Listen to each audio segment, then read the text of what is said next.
Well, happy Sunday, Smite fans, and happy Mother's Day to all the moms out there. Consider this your friendly reminder as well if you forgot it is Mother's Day. So shoot out that call or text, flowers, whatever it's going to be. But it's also Finals Day here in the SEC Phase 1 playoffs. Wormy is with me to talk about it. We're over in EU first, Wormy. And this is a matchup, a rematch of the winners finals. Belt Slap up against Snake Pit. And coming into it, maybe the analysts are feeling it could be one-sided. Yeah, we've seen Belt Slap not lose a game like ever, so I think this one might be pretty open and shut. But at the same time, the Snake Pit did show some fighting spirit, so I think we might have a very interesting set on our hands. Of course, Snake Pit is going to come in with a one-game disadvantage, but even still, this best of 5 might not be over right away. That's a great point, and then obviously in NA, after this one, we're going to have Baskin and the boys up against Bloogie and the Woogies. Here's how we got here. Belt Slap 2-0s across the board, and then you can see there in the semifinals where Snake Pit dropped down 2-1 against the Cold Llamas to jump right back up. These are best of 5s. You got a one-game disadvantage coming into it. So, if Belt Slap continue this momentum rolling forward, maybe not quick, but could be, I guess, technically 2-0, making it a 3-0 with that one-game advantage. It's kind of high level, and it's hard to kind of dissect, though, Wormy. What's it going to take to beat this Belt Slap team? They're going to have to really focus on their draft, because I feel like for Snake Pit to come out of this one, they need to really be sure that they're going to start that pressure early, and they're going to start very hard with that one as well, because for the most part, we haven't seen them really succeed super well in the early game. They've been really good at stalemating it and slowing down any lead that their opponent has, but when it comes to actually pushing the lead of their own, it is pretty difficult for them to get the ball rolling, it seems, but at the same time, they are capable of doing it. We did see them crawl back out of that lower bracket to get into these finals in the first place, so I think that they have a chance to do it, but we really need to see them pull out something new. And I think you look at Belt Slap, and we have to talk about Dzoni and the weekend he's had here, and really the split. I mean, when you're playing with the likes of Zyrhoes, Arkkyl, Trixtank, Julio, of course, in the solo lane, maybe you consider it easy to kind of be outshone by some of those large, recent SPL names. But Dzoni has been an absolute force here throughout this tournament, and it's going to be so difficult for the Snake Pit to stop him. Yeah, I've got 3 words of analysis for that one. Dzoni is good. And altogether, yeah, that tracks. He actually has been forcing some bans against him. We see teams take out that Bakasura, take out the Kali, and those are his signature picks, so if Snake Pit don't take that away, it might be a little bit concerning. At the start, though, it's going to be Jingwei banned out here by Belt Slap. I agree, though. I want to see where Snake Pit start to identify some of these jungle bans, and first jungle ban will be the Kali here. Same vein, we've seen Dzoni play both, Bakasura, Kali, both kind of cut from the same cloth in that regard. The kind of counter, not point necessarily, but opinion, is kind of that once you ban out all these jungle gods, it does open the door to some potentially more power picks elsewhere that we tend to see banned out. We're not going to get one of those banned out, though, we're going to get both. Yeah, I mean, if you take a look at the bottom left of those bans against Belt graphic, you can see 85% Kali, 71% Bakasura, and the next highest one of those is Aphrodite with the 42%. So clearly, people are fearing Dzoni's hard carries because they are instantly taken out every single time. And look at this tier ban too, so we've got most of the actual meta picks available, things like Horus and Thor and Hunbots, and even Merlin is available, so actually Sobek looks to be the hover here, and I'm not too mad about this one. It's pretty good as a flex in terms of the first pick. We kind of see Camazotz also fill that flex role, but in the jungle and solo instead. But Sobek will be the selection, so they're going to have a decent front line. And this is kind of the spot you're in now if you're the Snake Pit. You ban out all these power these power picks rather for Dzoni. Tier as well, good ban there for themselves. But they also leave themselves 2 then big picks around the second swing of things. Belt Slap, Sobek worth 2 of whatever they think the Snake Pit are going to pick up. Is Camazotz. That provides some flexibility as well. Could be solo lane, could be in the jungle. Sobek, though, do you think the priority is well placed with Sobek over now giving the Snake Pit Camazotz in the Ullr? Yeah, so these matches actually have taken place before the little bit of a nerf that he saw to his passive, so that passive really makes him incredibly tanky and a very valuable pickup, but I'm surprised that they favored that one over the Horus because at the same time, his ultimate is still very, very fast at this point, so surprised that neither team has gone for that pick, actually, as we see Ullr locked in for Snake Pit and Hachiman on the other side. And we typically don't see Hachiman prioritized very early at all. I think that's kind of an odd pick in that spot, considering all the OP things that are available. And considering that, we see Kukulkan picked up here for Zyrhoes, and even though we saw him on this one before, maybe he didn't have the most phenomenal performance on it, although it is a very safe pick. Yes. So I think that he can succeed on this, but if he goes that breastplate build again, he might not be at the top of those damage charts. Well, Kukulkan kind of in that category, low-ish, 10% of the time pick rate, banned out around the same, but 100% win rate, so it's the type of god where you don't necessarily have to have this massive pop-off performance. You can control the game so well. Spirit of the Nine wins great for confirming kills, confirming objectives. Zero's definitely good at aiming those. Kuzenbo locked in here for the Snake Pit. Another, support-esque Guardian god that we started to see locked in a lot more often here, Lermy. Kuzenbo is kind of another Guardian that can flex between the solo and the support. We saw Malice play this character in support quite frequently. I don't really like it as much in the support. I like when they shifted over to the solo lane, and it looks like that might be the focus here because we see the Guan Yu ban, and so I'm thinking that is in the solo lane because Talu with solo is immune to pushes, and so if you try to push that Guan Yu, it's not going to work out. So that's my thought process, is that ban actually reveals where it's going to go. But check out these bans from Beltslap. We're seeing Discordia and Raijin taken out, which makes me feel like they might be going for this Merlin. Yeah, heavy mid lane priority, and not only with the Aphrodite, but then the final two bans from Beltslap as well. Jungle-centric bans to start off from the Snake Pit, largely around Johnny's power picks, and that's going to open the door now for the first Pele here in these SCC playoffs, at least over in EU. Hercules, a popular pick for a couple of the supports up in the SPL, and it obviously seems to work here as Beltslap will reach for him with their fourth pick.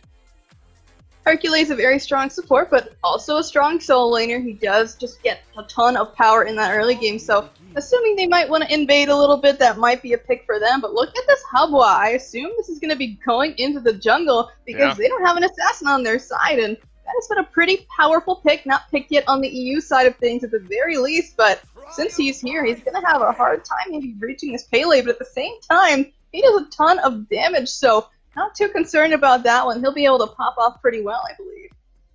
The Merlin will round out the draft here for the Snake Pit. Remember, Beltslap coming into this best-of-5 with a one-game advantage since they are in the winner's bracket. So I guess technically game number 2 here, Lermy. Is there a draft that you're favoring maybe over the other? Personally, if I'm looking at Beltslap's draft, it's kind of weird, but at the same time, they're amazing players, so I'm going to have to go with them. You can't discount just good Smite, and Beltslap certainly have that. Game number 2, let's kick it off. Perhaps allowed to reach a bit when you're coming in with this level of raw mechanical skill. It's game 2 of the EU Finals here in the circuit playoffs, and Finch and Alpha Jack will be bringing you the action. AJ, man, where are you looking right away here with this kind of draft? I mean, Snake Pit have a ton of priority picks on their side. Is that going to be enough to slow down what looks to be a really aggressive draft here from Beltslap? I mean, it might just be. Snake Pit's draft is also quite strong in the early game. There's Ullr's good aggression in the duo lane. Has got good kill potential onto the Hachiman. Camazotz doesn't really lose lane, although can have to play a bit more defensively than he would like against the Hercules with the ability to be pulled underneath the tower. But what I'm looking at is I'm looking at this mid lane, this Merlin, 10th pick for Snake Pit, and it was almost like they were coerced and forced to pick into the Merlin. You saw that they banned out Discordia, banned out Raijin, just almost coaxing it into maybe have a trap pick here on the Merlin. They have a plan to deal with it. Arkkyl gets his beads forced out early here on the left-hand side, and perhaps that is the idea. I mean, do you see Merlin as that kind of pick where he is particularly punishable? I mean, if you're going to force me into a mid-lane mage, I don't know how much I mind it being Merlin, right? Well, I mean, you have a look at what Beltslap have got on their mages. They have Johnny on the Hebo and they have Zyrhoes on the Kukulkan, both of which have got slow immunity as WorstTurttle feel himself a bit early on in this Pele, and I do like the aggression coming out here. This should be a kill. Yeah, he's in some trouble. WorstTurtle's going to keep that chase up going underneath the Tier 1 tower, and really no way for the immobile Kukulkan to get out of there. That's just good heads-up play by WorstTurtle. They got the pressure in middle lane, then stepped on over to the red buff, looking for the invade, looking to see if maybe the Kukulkan was there, and Zyrhoes unfortunately caught on his own. And this is what I wanted to see out of most teams going up against Beltslap is just try and get as much pressure in the early game as possible and see if you can't run Dzoni out of his own jungle, see if you can't run Zyrhoes out of the mid lane, because throughout the entirety of the split, throughout the entirety of the tournament, they have looked comfortable, they've looked almost untouchable. So just put them under the cosh from minute one and see exactly how they react. That's been the play here so far from Snake Pit. It's working out relatively well. About 1,000 gold lead in the early game here for the between that first blood bonus and stripping away a bit of the farm. To kind of move a bit from mid lane, what about the way that the solo support ended up working out for Beltslap? The Sobek in the support role and the Hercules over in solo. I know the Guardian and the Warrior are where they're supposed to be, but doesn't it kind of feel almost a little bit backwards? Would you have rather seen the Hercules solo and get more aggressive for tricks, or do you like the Sobek involved early and often? It's hard to say. It really depends on how Trixtank's going to be playing this one for the first 5 or 6 levels. Both of which are signature picks for him, don't get me wrong. Both of which are picks that I would love to see Trixtank on. But maybe the Sobek pluck early on with a bit more safety thanks to the protections he gets from his passive. Just looking to give him a bit more safety in this early game. Yeah, I also wonder if it was kind of reactive. Once they realized it was Camazotz over there in solo, I don't know that Sobek's such a great option over there anymore. I mean, that Camazotz would pretty freely get pressure, I'd imagine, and then be able to pressure that whole solo side of the map. So maybe some adaptation from Beltslap once they kind of got a better view of how this draft from Snake Pit was going. But aside from that early red buff invade from WorstTurttle, we've not seen too much aggression here in this match so far. I say that, but as soon as that red buff respawns, where does WorstTurttle go? Heads right over to red. Yes, Trixtank is here, but Dazer here as well. I don't know that Trixtank can defend this one all on his own, unable to defend the red buff invade, but maybe they can find the punish. WorstTurttle escapes, as does Dazer, and Snake Pit again get away with their early pressure. And they have to make this pressure count for something, and some red buff invades are nice. I just want to see them try and maybe force a bit more of an aggressive fight over on this red buff if they're in the position to do so. Maybe that's what's going to happen on the next invade as Julio is forced to use his ult. Not forced by Terrorem, but I think he just wants to go back to base himself. It looks like the call wants to take this opportunity to back. Doesn't have teleport, though, does Julio. He's got Blink picked up right away, so he has to make sure he's careful with that back timing over here in the solo lane. But you talked about maybe wanting to see Snake Pit not just do the red buff invade, but in that same situation, perhaps take some fights. I think they were just a little bit ahead of level 5, and maybe they didn't want to fight without those ultimates. But now that we're seeing them at that level 5 mark, I'm right there with you, Alpha Jackal. They got to make sure they're getting aggressive on the back of these invades as well. Yeah, and I'd like to see them maybe focus out Zyrhoes, maybe force his ultimate out into a less than desirable position for himself. Yes, that ultimate does have a pretty nice cooldown on it, and he does have some safety with the zoning tornadoes, but if they manage to get the burst out onto him like we saw teams try to do to Baskin yesterday, then it becomes a bit more difficult to play this Kukulkan, especially with the limited setup that they do have. Wow, it's the Book of Thoth rush from Zyrhoes here as well. I feel like we don't see this quite as much lately, but obviously tons of synergy with Kukulkan and his passive to go that mana build. It's a bit slow, though. He doesn't really have much else helping him in terms of movement speed or getting around. That could potentially play right into Snake Pit's hands as they group up yet again for this red buff invade. The only one that's really there is Trixtank to try and defend, but in comes Angry as well. They absolutely want this positioning here around it before this fight kicks off. Johnny and the boys are on their way in. They pluck Dazer back towards the rest of the squad, but I don't know if you want to put the Kuzenbo next to your backline mate. Suddenly there's trouble. The ultimate comes through from Zyrhoes and doesn't find much. Angry gets the first kill. Trixtank answers back, but Zyrhoes' tornadoes have hit home, so Dazer falls as well. Another pluck, this time bringing Spudio in, but what a hail of arrows. The fade away ends up making it a 2-for-2. Well, they don't get the red buff, but they do get the fight, and they manage to trade out evenly, get secure their own red buff. No less Trixtank has anything to say about it. Spudio could have been recipients of that one before the invade, well, the counter-invade comes out. And there was a good shot there by Snake Pit. They managed to force out Zyrhoes' ultimate and force out Dzoni as well. But Angry Day just backs himself into too much of a corner, becomes too much of a focal point, gets a bit too low for my liking. The positioning was great there from Snake Pit, but Beltslap, it can't be great against him. It has to be nigh on perfect. It does, and I don't even know that Beltslap really got the best Kukulkan ultimate in that fight either, and still they were able to turn that one around. Maybe not so much in their favor, but they defended the red buff and at least made that even in terms of the kills that were traded out. I think that's pretty good for Belt Slap in this spot here at Alpha Jackal, because it's obviously Snake Pit that are looking for this early aggression. Is going even in that spot enough to chalk it up as a win there for Belt Slap? Maybe we'll have to talk about it later. Is Arkkyl under duress? The beads forced out, and in the end, he'll be okay. I think if you have a look at the team comps that have been drafted, Belt Slap, they are much more wanting to go into that late game position. You have a look at their gods. If you have the Hebo, they have the Kukulkan. Yes, they do have Hercules, which is a bit more suited to the early game, but the Hachiman's quite good throughout the entirety of the game, as is the Sobek. The only thing they're really lacking is that big AoE initiation as well as beads burning ability. I mean, they have to get pretty consistently good with their CC chain to be able to burn those beads out enough to really warrant them to engage on consistently.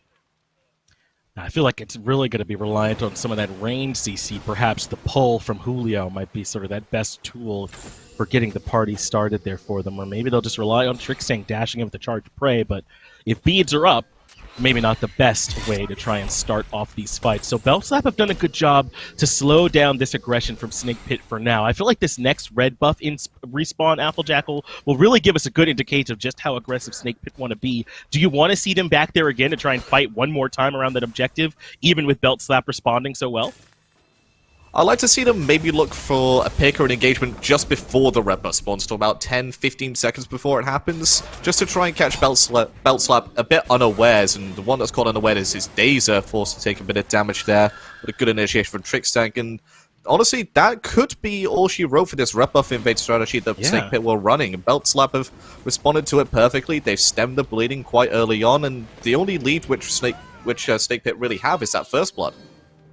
Yeah, and the lead in the middle lane, look at Angry level 10, as Zyrhoes only level 8, so probably a little bit closer to a level and a half that he's out in front. I doubt it's 2 full levels, but Zyrhoes still falling behind to Angry so far here on this Merlin, who started the restored artifact into the cooldown boots. It looks like he's slowing down a bit, starting to work on a little bit of that flat penetration potentially to come out, as there's the pluck. Dazer pulled back into the Kukulkan ultimate, but not enough damage for the kill. The full combo was there, they just didn't do quite enough. Hey, shoutouts to Reinforced Greaves, making sure he doesn't take as much damage from the consistent amount of damage he was taking. I mean, yes, it's good big burst, but still not enough to get through those Reinforced Shoes, as you see. Extra bit of health, extra bit of crowd control reduction wasn't really needed because knockups aren't affected by crowd control reduction, but it's just the extra protections he gets when he takes damage per stack. It's really a lifesaver in that situation, I feel. Right, getting hit by Trixtank first, you know, with proc and give him a little bit of extra help to try and defend him up against that resulting damage from Zyrhoes. So Dazer makes it out of there, but you can kind of see what the strategy is from Belt Slap already. They've got either the pull from Julio or the pull from Trixtank, and someone is getting flattened by this damage from Zyrhoes on the backside of that. And I think that combo will serve Belt Slap well throughout this game. Even though it didn't quite get the kill there, that sort of first launch, that testing out of it, certainly seems to be okay. What about Spudio, though? He might be anything but. A good leap over the wall allows him to escape, and Dzoni and Arkkyl can't quite lock him down. Unable to get some pressure in the mid lane right now, Belt Slap, so why not have a look at the side lanes? Just try and put this Ullr, who wants to be aggressive in this early game, who wants to try and get that lead early on. Just put him a bit further behind to let Arkkyl, who's probably going to scale a bit better towards the mid game, get that lead and maybe start rotating towards the mid lane, call him for some reinforcements. Julio's been really willing to use that ultimate in lane just to get pressure over Terrorem. It's like he wants to make sure he has the 2 and the 1 available to bully him in lane, and is okay with using the ultimate just to get the creep wave advantage, and it's working out for him, kind of keeping Terrorem pinned under tower. And to me, this goes back to the discussion we had earlier about whether the Hercules or the Sobek was better suited for this late or for this short lane, and this is what Hercules can do that I don't think Sobek would be doing in this spot, is potentially bullying out this Camazotz. I think if you were looking to bully out the Camazotz, you would much rather have the Sobek over here. Don't forget, most of Camazotz's pressure comes from his innate sustain in lane. Or what does Sobek have? Sickening Strike, 40% anti-heal right off the bat. Just allows you to get better kill potential onto the Camazotz, I feel. Whilst the Hercules is much better suited for stalling out the lane and rotating a bit more aggressively in the mid-game. Oh, Arkkyl getting caught on this trip over here to the left. Ends up having to give up the Purification beads. A good axe from Spudio is enough to put that one on cooldown, but perhaps if it remains an island over there and left, it might not even come up for them. So they'll stay away from it for now. A bit of a grouping, though, from Snakepit. Dazer, Angry, and WorstTurttle all together and considering moving up into the solo side, but there's no red buff over here, not really anything much to invade, no picks to be found either. But they're continuing their search, recognizing Dzoni back there. Not much to find, so instead Trixtank comes up behind, not much there. Snakepit kind of just looking for anything they can find in the jungle right now, and it's really not there for them.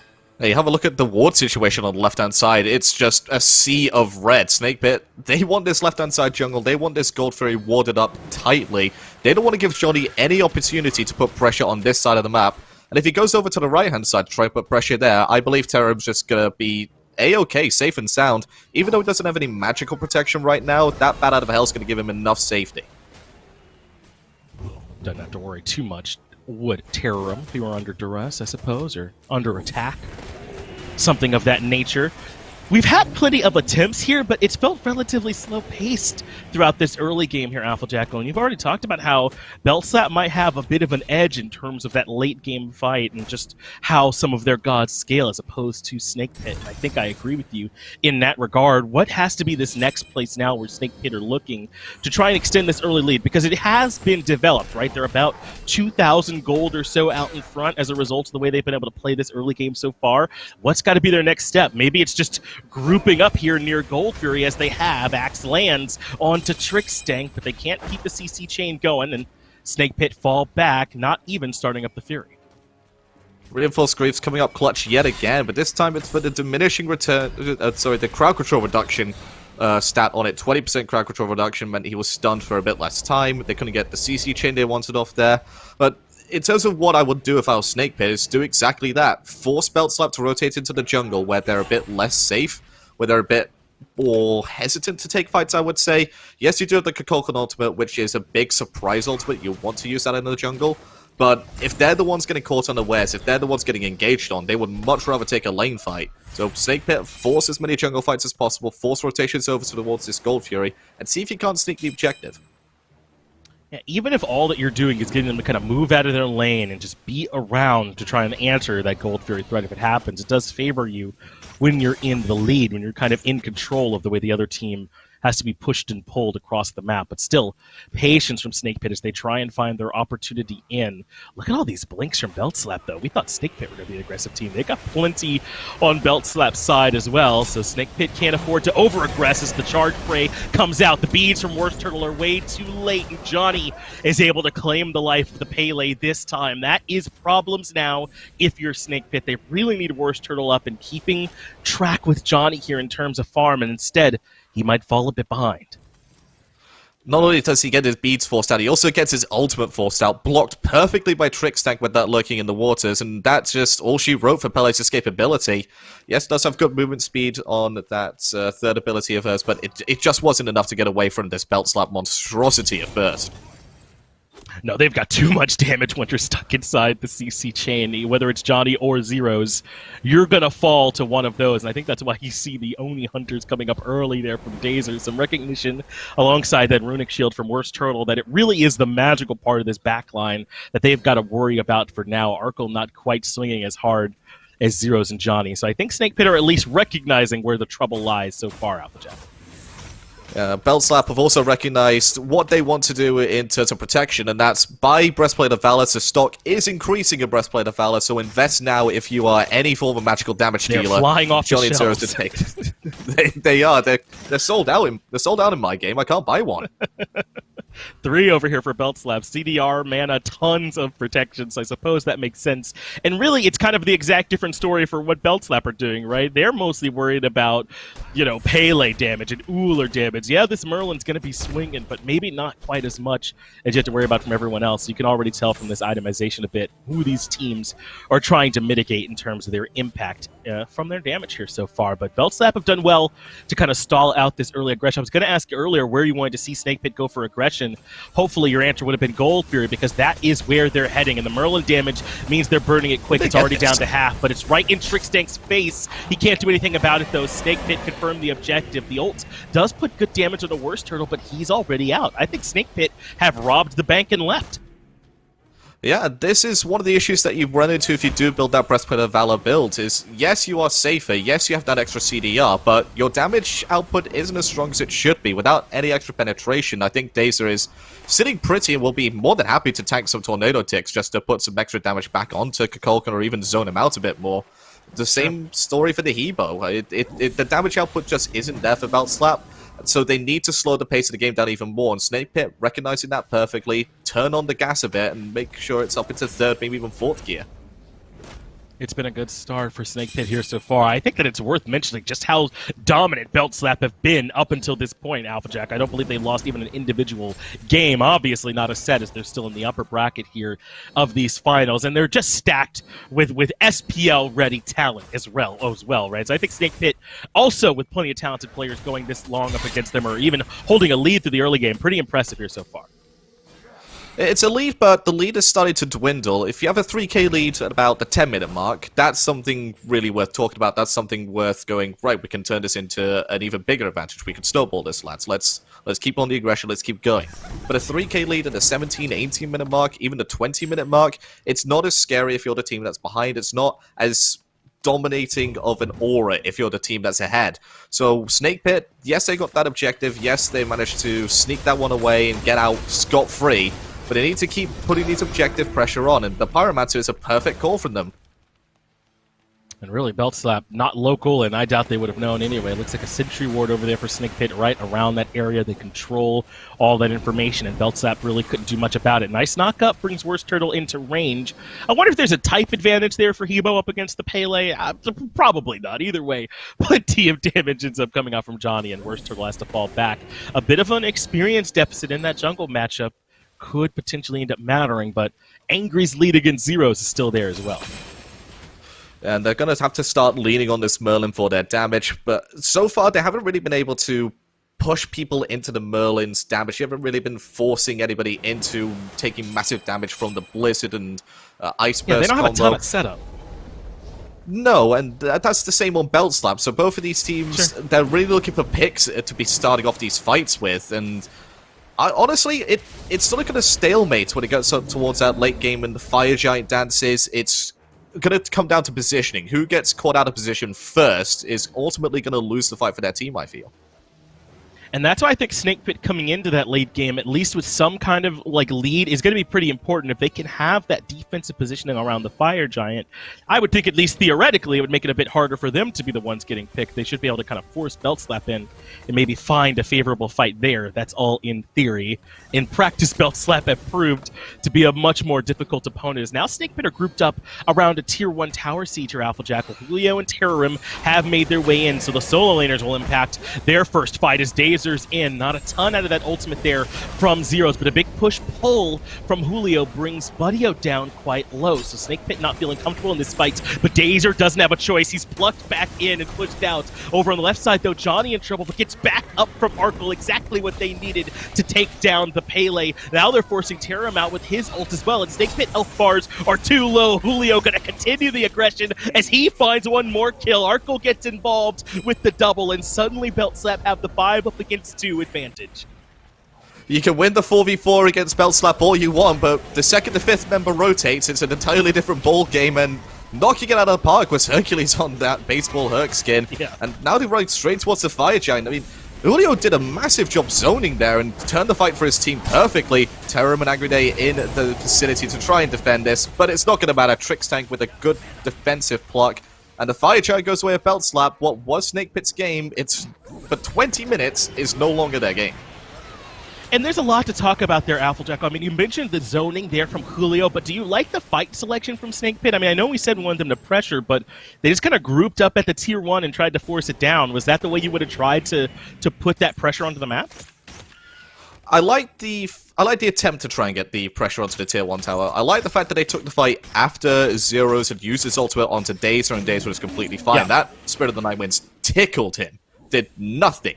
But the positioning from WorstTurttle getting caught out in the jungle when he was looking for the flank, that's the turning point of the fight, because without that wraparound from the Pele, going on to the Kukulkan, going on to Arkkyl, going on to even Dzoni, there's just no pressure to these mages, no pressure from these long-distance damage dealers, and they could freely push up with this base that Julio and Trixtank were creating, they went untouched after the initial engagement.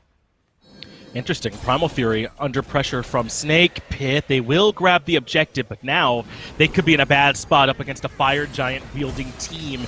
It's got to be the full disengage. Dazer has been slowed. WorstTurttle's in a bad spot too. Zyrhoes' ultimate does not find much, but Julio is able to claim the life of Spudio. Trixtank wants to have a kill as well. So does Zyrhoes as Dazer ends up dropping another 3 for 0 for Belt Slap, and that's twice now that I wonder if Snake Pit have maybe overstepped a bit. That Primal Fury trying to force that down, but all of Belt Slap are there, and the Tier 1 tower fight have both allowed Belt Slap to now reclaim the lead and probably do a lot more damage. They got plenty of time still in this Fire Giant buff, another 2 minutes. And Dzoni wasn't even part of that fight. Look at where he is. He's in mid lane, pushing up to Tier 1, now onto the Tier 2 tower. It's a nice split push, and this should be a Phoenix over on the left-hand side. Look where Julio is. He is in your fountain near enough. And look at Johnny, he has rotated his way in all the way to the back line, looking for Angry, trying to cut him off with that flicker, but he's fully zoned out. The left side Phoenix belongs to Belt Slap. You can see their name engraved on it as it crumbles to the ground. Snake Pit cannot do much to defend at this point. What felt like you said, a tenuous lead for Snake Pit throughout that early game has now entirely dwindled and is in control by Belt Slap. And it's just one mistake, and what do the best teams do? They punish you harsh for that one mistake, and it's almost reminiscent of the old energy of Season 2 and Season 3, where you feel like you're in the game for the first 17, 18 minutes. Then all of a sudden, right, this fight, we're winning, and it's now our game, and you can't do much to take it away from us. It's exactly the same story here. They would flip a switch, man, those energy boys back in the day, and the same thing happening from Belt Slap. Perhaps there's just something to the EU kids where they know their time, and they're ready to start pulling the trigger. So with the Tier 2 tower down in mid, the Phoenix and obviously the Tier 2 down in left, and this last Tier 1 tower revealing the only Tier 2 tower standing for Snake Pit, Belt Slap have catapulted themselves into the lead, about 4,000 gold out in front. But when this Fire Giant falls off them in another 40 seconds, and then a minute after that when the FG respawns, do you want to see Snake Pit come out and defend? Can they take a neutral fight around the Fire Giant anymore? I think they can. They have to approach it in the same way they approach their Tier 1 tower defense, just not with the same wraparound that WorstTurttle had. If they want to have WorstTurttle wrapping around the back, they need to make sure he's in a good position to do so. They need to make sure it's warded up correctly. Because, like I said under the Tier 1 tower fight, they started off well. They based it on Kukulkan ultimate, which is a big tool of damage, a big tool of burst, a big tool of engagement here for Belt Slap. And with that down, that's the sort of the signal if you're the opposition team to go ahead and try and take the fight. But it just crumbled, and one by one they fell down. The communication from that fight could have been a bit better from Snake Pit, and honestly, they can take this neutral fight still, but only if they stop this Phoenix defense here, because otherwise their gold is just too much to handle. The Fire Giant is falling off, and it looks like that's enough for Belt Slap to slow down the actual Phoenix push, so we probably will be having the Fire Giant dance happening one more time. And as you talked about, I do think WorstTurttle and where he goes is going to be critical. We're 24 and a half minutes into this game. Alpha Jackal and Terrorem still 0, 0, and 0 at this point. I mean, his impact's been a bit more than that, but not a lot more than that. I think that's pretty accurate so far, as opposed to the 2-0-3 slash line from Julio. He's been able to be much more effective in this fight. I think that solo jungle combination's got to make some room for Angry to get that damage home. We highlighted the Breastplate of Valor, the bulking up on physical defense. They need someone creating space for this mage to get in there and really start ripping through. With the physical defense online and the fact that Terrorem's only got the Void Shield for a bit of physical penetration, only 15%, he's no longer this giant annoying bat, he's more of an annoying fruit fly, just buzzing around. You just swat him away a tiny bit, and he has to retreat back to his safety. Wow, they're not going to contest this one at all, Alpha Jackal. The Fire Giant goes down for Belt Slap relatively for free. And it's a kind of a tough question, right? It was basically, would you rather take the fight down on a neutral objective, down about 6k or so, or would you rather try and have that fight on the Phoenix down a little bit more? And it looks like the call from Snake Pit is going to be onto the Phoenix. And I think when you consider their lack of engage, kind of forcing Belt Slap to at least come to them, or just kind of accepting the Belt Slap are coming to them, it does make some sense. And I don't mind the decision to defend on the Phoenix as well. The Phoenix fights are a completely different beast. You may be 6,000 maybe 7,000 gold up in the lead if you're Belt Slap, but when it comes to Phoenix defenses, that lead can feel almost negligible at times. It's very difficult to siege into the Phoenix, especially without Enhanced Fire Giant, but looks like they're going to give it their best shot and just running straight in there. Snake Pit almost letting them right there. Phoenix down to half health. Strange decision there, but giving them respect that they deserved. It's a 4-1 split. Dzoni pulling at least one member over. It's WorstTurttle, and he's looking to find the big damage. But Dzoni's already used the ultimate to reposition. Finds the knock-up as well, but no lifesteal, and WorstTurttle wins a critical battle in the middle lane, cutting down Dzoni and perhaps fatally wounding this siege here from Belt Slap. They've got to retreat entirely now in the 4v5, and looks like the call to just slow down and defend on Phoenixes might have been the right one for now. And look at the left-hand side. Phoenix has respawned in the Fire Waves. Yep. This is the final one pushing up on the left-hand side. Yes, the Primal Fury is up, but I think defending on this Phoenix and making sure it's respawned and as high health as possible is the much, much better objective here for Snake Pit. Just let them get the Primal Fury. It's... If you're not going to contest Fire Giant, if you're not going to contest Pyromancers, you're not going to contest Gold Furies, the Primal Fury's fine to just give them away. It's the only Fury you may be considering wanting to defend. But Primal Fury, who cares if they do the Fire Giant a bit quicker? We're not contesting it anyway. That's a good point, right? It doesn't really, not an axis to move that really matters here in this game, so to speak, I suppose. So Snake Pit happy to give that up, especially with the Phoenix defenses looking good. And I wonder in that last fight, I just kind of assumed in my mind that Habwa had built lifesteal because we see so many big lifesteal builds on him, but it's not really. It's more of a heads-up, pen-heavy build. The Obshard, Soul Reaver, and the Divine Ruin all providing penetration in that regard. So because of that, up against that trade with WorstTurttle, he wasn't doing quite enough damage. Now look, the Bulwark of Hope for WorstTurttle. I think he is expecting to have to win that 1v1 a couple more times up against Dzoni. And if you want it for the first time, why not just do the exact same thing again? Make sure that there's a defensive stop on that split push in the mid lane. And WorstTurttle actually does have the advantage in the matchup once his beads are back up, because he needs something to immunely slows, and he hasn't got the Wing Blade to do that. So he needs that Purification Beads just to be able to catch up with Hero for the next 1.5, maybe even 2 seconds. But look what they've done. They've made the switch. Dzoni now on the left-hand side with the rest of the team, and it's Julio that's split pushing. And I think that might be a bit more favorable after what happened to Dzoni in that last engage. Trixtank dashed in with the charge Prey.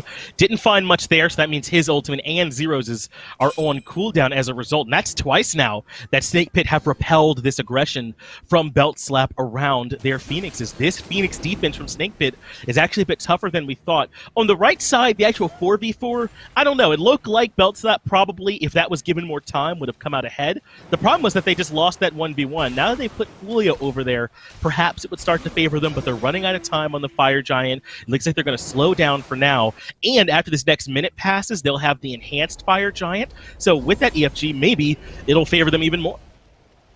Yeah, the good dynamic to talk about in the switch-up between Julio and Dzoni is the fact that you're sacrificing a bit more presence on that front line for a bit of extra damage. And without that extra presence on the front line, Snake Pit could feel a bit more poised to step up and be, more aggressive on their defense. It could pay detriment to them, though, because if they are stepping a bit further forward, Trixtank might have a better opportunity to get a blink engage onto one of the backliners. Snake Pit are playing a dangerous dance here at this point in the game, but I don't think they want to come all the way to the party just yet. The Phoenix defenses have worked so well, they don't need to step too far out and worry about defending here on the Fire Giant yet again, but they are showing a bit more presence. I wonder if maybe there is a bit of an audible being called from Snake Pit, and they do want to fight on the neutral objective. Well, they defended against regular Fire Giants because the backdoor protections were a bit of a detriment to Belt Slap. Maybe they just don't feel as comfortable defending against the enhanced Fire Giant with those backdoor protections removed. They can just walk in and take the Phoenix at any single point. Makes it a bit harder to judge when you need to stay in good positions and defend. And Trixtank's already made a good engagement, but he's paying for it dearly. 1375 though, right on to Spudio. Not a bad way to start it. Big hit from Zyrhoes to bring the Hunter down low already. Dzoni survives the initial engagement from WorstTurttle, and Julio is here on the flank. He finds the push and the pull. Does get the beads out from him, but WorstTurtle survives for now and gets the blink off. Disaster averted for Snake Pit, because that could have easily been way worse. They managed to get a good counter engage onto Trixtank, but then all of a sudden Zyrhoes went, no, get off my crocodile. Go away, you annoying little Ullr. And the same thing happened to WorstTurttle. I mean, Julio with that perfect blink Hercules combo right there, forces out the beats, they force out the blink, they force out the ultimate from WorstTurttle. He is a sitting duck in these next engagements, so I don't imagine he's going to be looking for the wraparounds. Bellslap can position themselves way more aggressively here. They can even just have Trixtank and Julio zoning out whilst the rest of the team does the Fire Giant very quickly. Don't forget, this is the point where the Primal Fury does matter. If you're looking to try and defend the Fire Giant, maybe the extra 7% damage on these jungle bosses could come in clutch. That's right. Earlier we talked about how maybe it wasn't that big of a deal because they weren't contesting, but now they are. Terrorem pulled back in. I don't think the ultimate connected there, so a little bit off the mark, but he still ends up taking a bunch of damage in the corner. Has to use Bat out of Hell defensively, which is still a pretty big win for Beltslap. And look at WorstTurttle. He hasn't been able to find his moment in GCI. He has to be so much more careful. Now he uses the ultimate to head right to the back line looking for Zyrhoes, but he can't do enough damage. Now the cavalry is here and WorstTurttle isolated. Spudio dies to the diving Dzoni. It cost him his life, but Julio does shut down WorstTurtle. Arkkyl falls though to Terrorem, who now picks up the mantle and dies the backline, but pulled right back in by Julio. But at this point, Zyrhoes is the only damage Beltslap have. I think Snakepit are right to get aggressive here. Yeah, they need to keep chasing it, but the tornado, there's a reason it's called the zoning tornado, not just the you can walk through this and maybe take a tiny bit of damage tornado. It just completely stops the aggression, but it's not going to stop Julio from looking aggressive to Angry Day. Because in that earlier engagement, Angry had his beats forced by Julio just walking up and getting a Hercules combo on him. He's been absolutely insane with this, and you talked a bit before about Terrorem going 0-0-0 for the longest time, not really getting involved. Well, there's your involvement right there. Picking up that Arendite, picking up that Void Shield. Got a very bruiser-heavy build here. Look at all those shields. He's doing the damage that he needs to, finally. And that's good that he's able to get to that backline and cause some pressure for Beltslap, because that's really what ends up saving that fight for him, because WorstTurtle dives in and does at least find a bit of a trade, but they collapsed on him right away and were there to provide some backup for Zyrhoes. If Terrorem hadn't come in and capitalized off that attention WorstTurtle owned, then Beltslap might already be barking down the Phoenixes here at this point in the game. So a bit well played from them. And I think now Snakepit have shown us that they're correct. They can come out and fight on this neutral objective and don't have to give up the enhanced Fire Giant for free, as Julio looks for a blink in mid and doesn't find it. His relic is on cooldown, but has the relic dagger, so we'll be back up a bit faster than normal. Yeah, blink for blink there. The difference is one is a relic and one's an ability, and the ability is going to be back up in about 10 seconds. Like I said, relic dagger online for Julio. They got to be wary of that to Snakepit, because that Hercules is going to be blinking in consistently, looking for the targets whose beats are down. Now, when his blink is back up, everyone from Snakepit will have their beats back up. And it's going to be more difficult for them to engage. You're really looking on Trixtank to get somebody with that flip who gets caught unawares. So that's where Trixtank's blink comes in as well. There has been a large poke battle at the front of these fights, too. That has determined a lot. Dzoni does get pushed back into the Merlin damage. He's taken a lot early on. Crushing Wave is used, but WorstTurtle hunts him down to find the first kill of this engagement, and Snakepit are stepping on the gas. More aggression from WorstTurtle. The Trixtank forces out his ultimate defensively, so they slow down for now. They've got their 5v4 they're looking for, so Snakepit head back towards the enhanced Fire Giant. We talked about how this could be a big game for Dzoni, but he has been largely taken out of this one so far, as Snakepit want to re-engage. The ultimate from Zyrhoes dropped on himself to create a little bit of breathing room as Snakepit continue to force out cooldowns.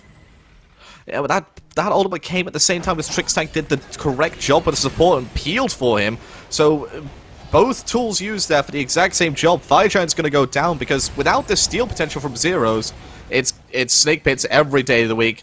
Julio tries to throw a boulder in there to see if he could do anything, but it's just not going to happen. And Snakepit was their game for the first 17-18 minutes, then it went over to Beltslap for the next 17 and 18 minutes.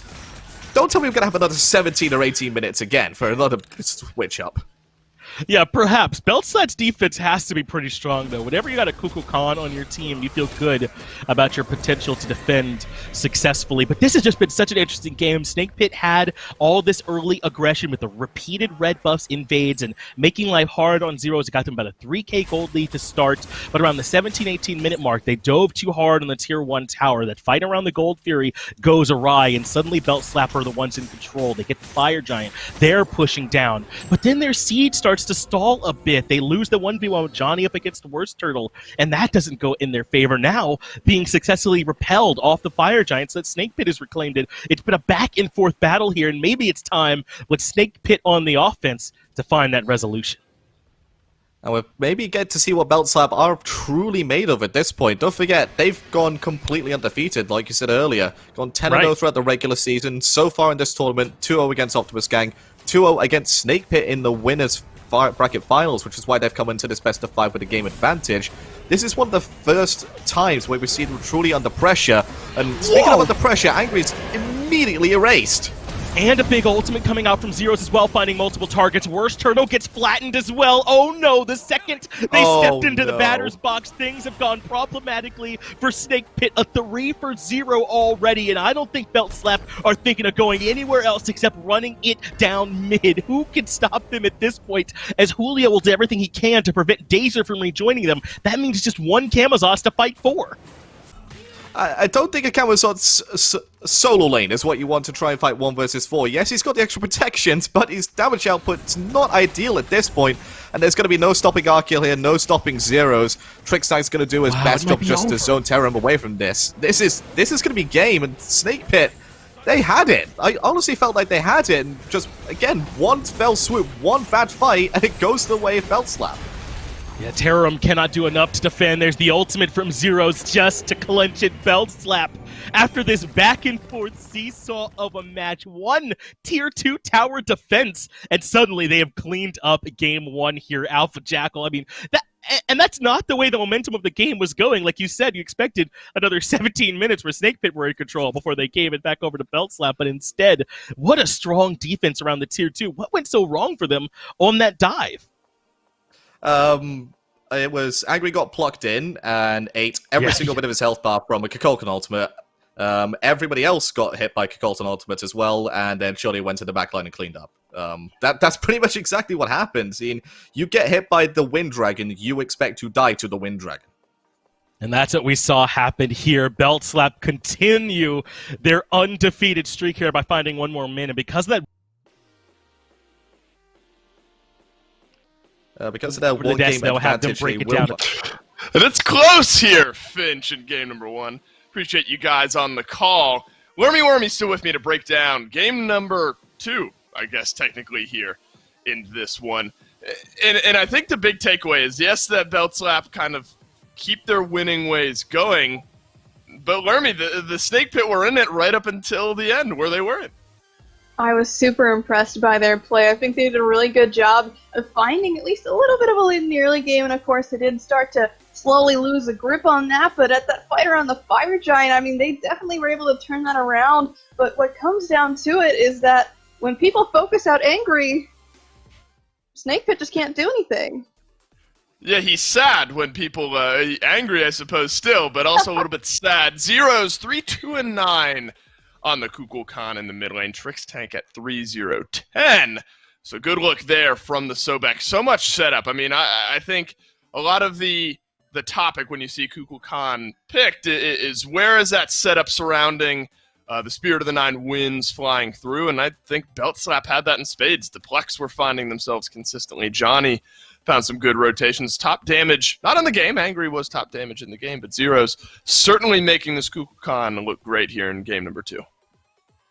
For sure. I think he has one of the best Kukulkans in the Challenger circuit, but at the same time, I kind of wish that he was on a different character here. I mean, we did see him miss a couple of those Spirit of the Nine wins, and that did cause him to have a little bit of an issue towards the early bit of the game, but of course, Kukulkan is not really an early game god, aside from him having some decent clears, so if you're able to walk up to him and just chase him down like Pele did at the very beginning of the game, of course, you're going to have that advantage, and like you said, there was setup for it, but I just kind of wish he was on a more consistent god. It's kind of hard to get those tornadoes constantly on the mark. It was a little bit of a revert there to the way that his tornado works. So, I mean, it was a very good performance from Zyrhoes, don't get me wrong, but I think maybe game 2, they might have a little less issues if they go for a different pick. Yeah, there's kind of that separation. It's good, but it's not necessarily great that we have seen out of Beltslab. It works here for technically their second win in this best of 5, but will it work in the future? not so sure. We'll have to see if they adapt some of that strategy. What did you make? Johnny, obviously a big conversation piece coming into this one. What did you make of that Hebo in the jungle?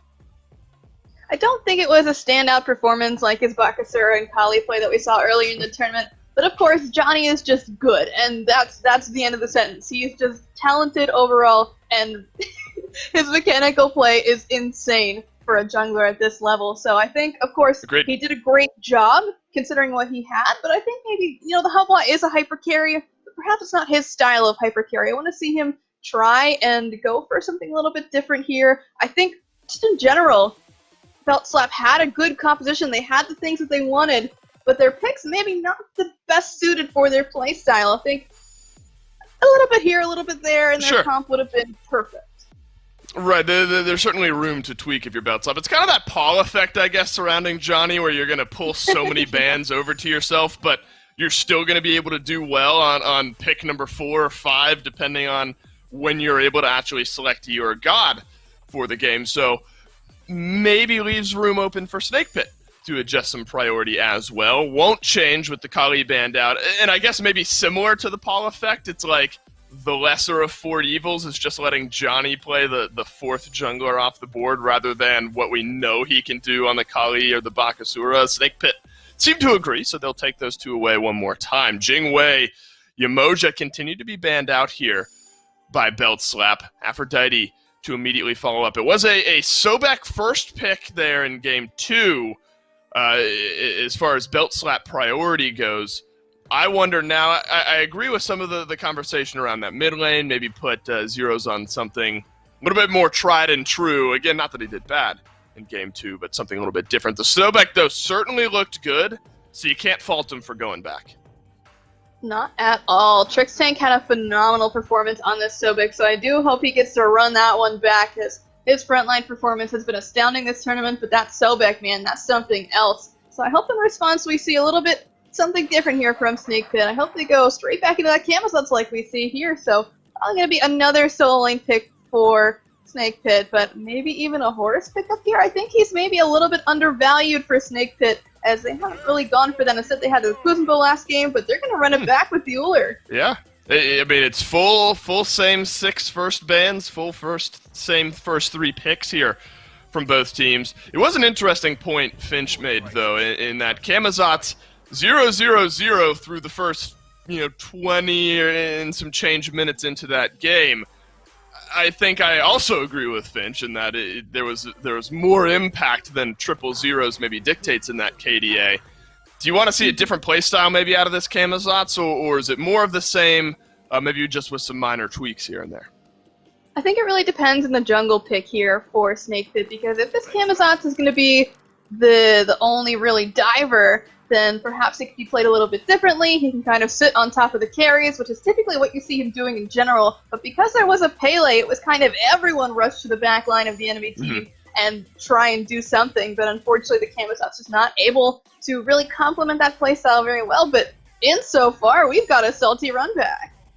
Yeah, all the picks are the same. We will see a difference in the jungle, though, because Johnny is going to have that Hebo banned out. So we're at least going to see, I guess now, whatever his 4th pick off the board is, Guan Yu to follow up there from the Snake Pit. I think this leaves some room for some creativity here from Johnny. I mean, there's a plethora of picks we've seen in the jungle at the SPL level that have tended to work out very well for the junglers up there. Discordia, Raijin both follow up.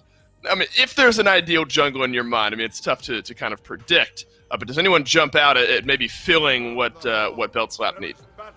I was going to say Thor, but that's actually going to be picked up by Snake Pit to stop this salty run back here. And honestly, I wouldn't be surprised if they take a Hun Bots in response, because we typically see those guys taken out immediately when it comes to this level of play. But it seems like the prioritization is more on these target bans, especially against Johnny. But that's leaving the meta stuff right on open, so they might just go for that. And it looks like it's going to be Daji instead, and I like this idea.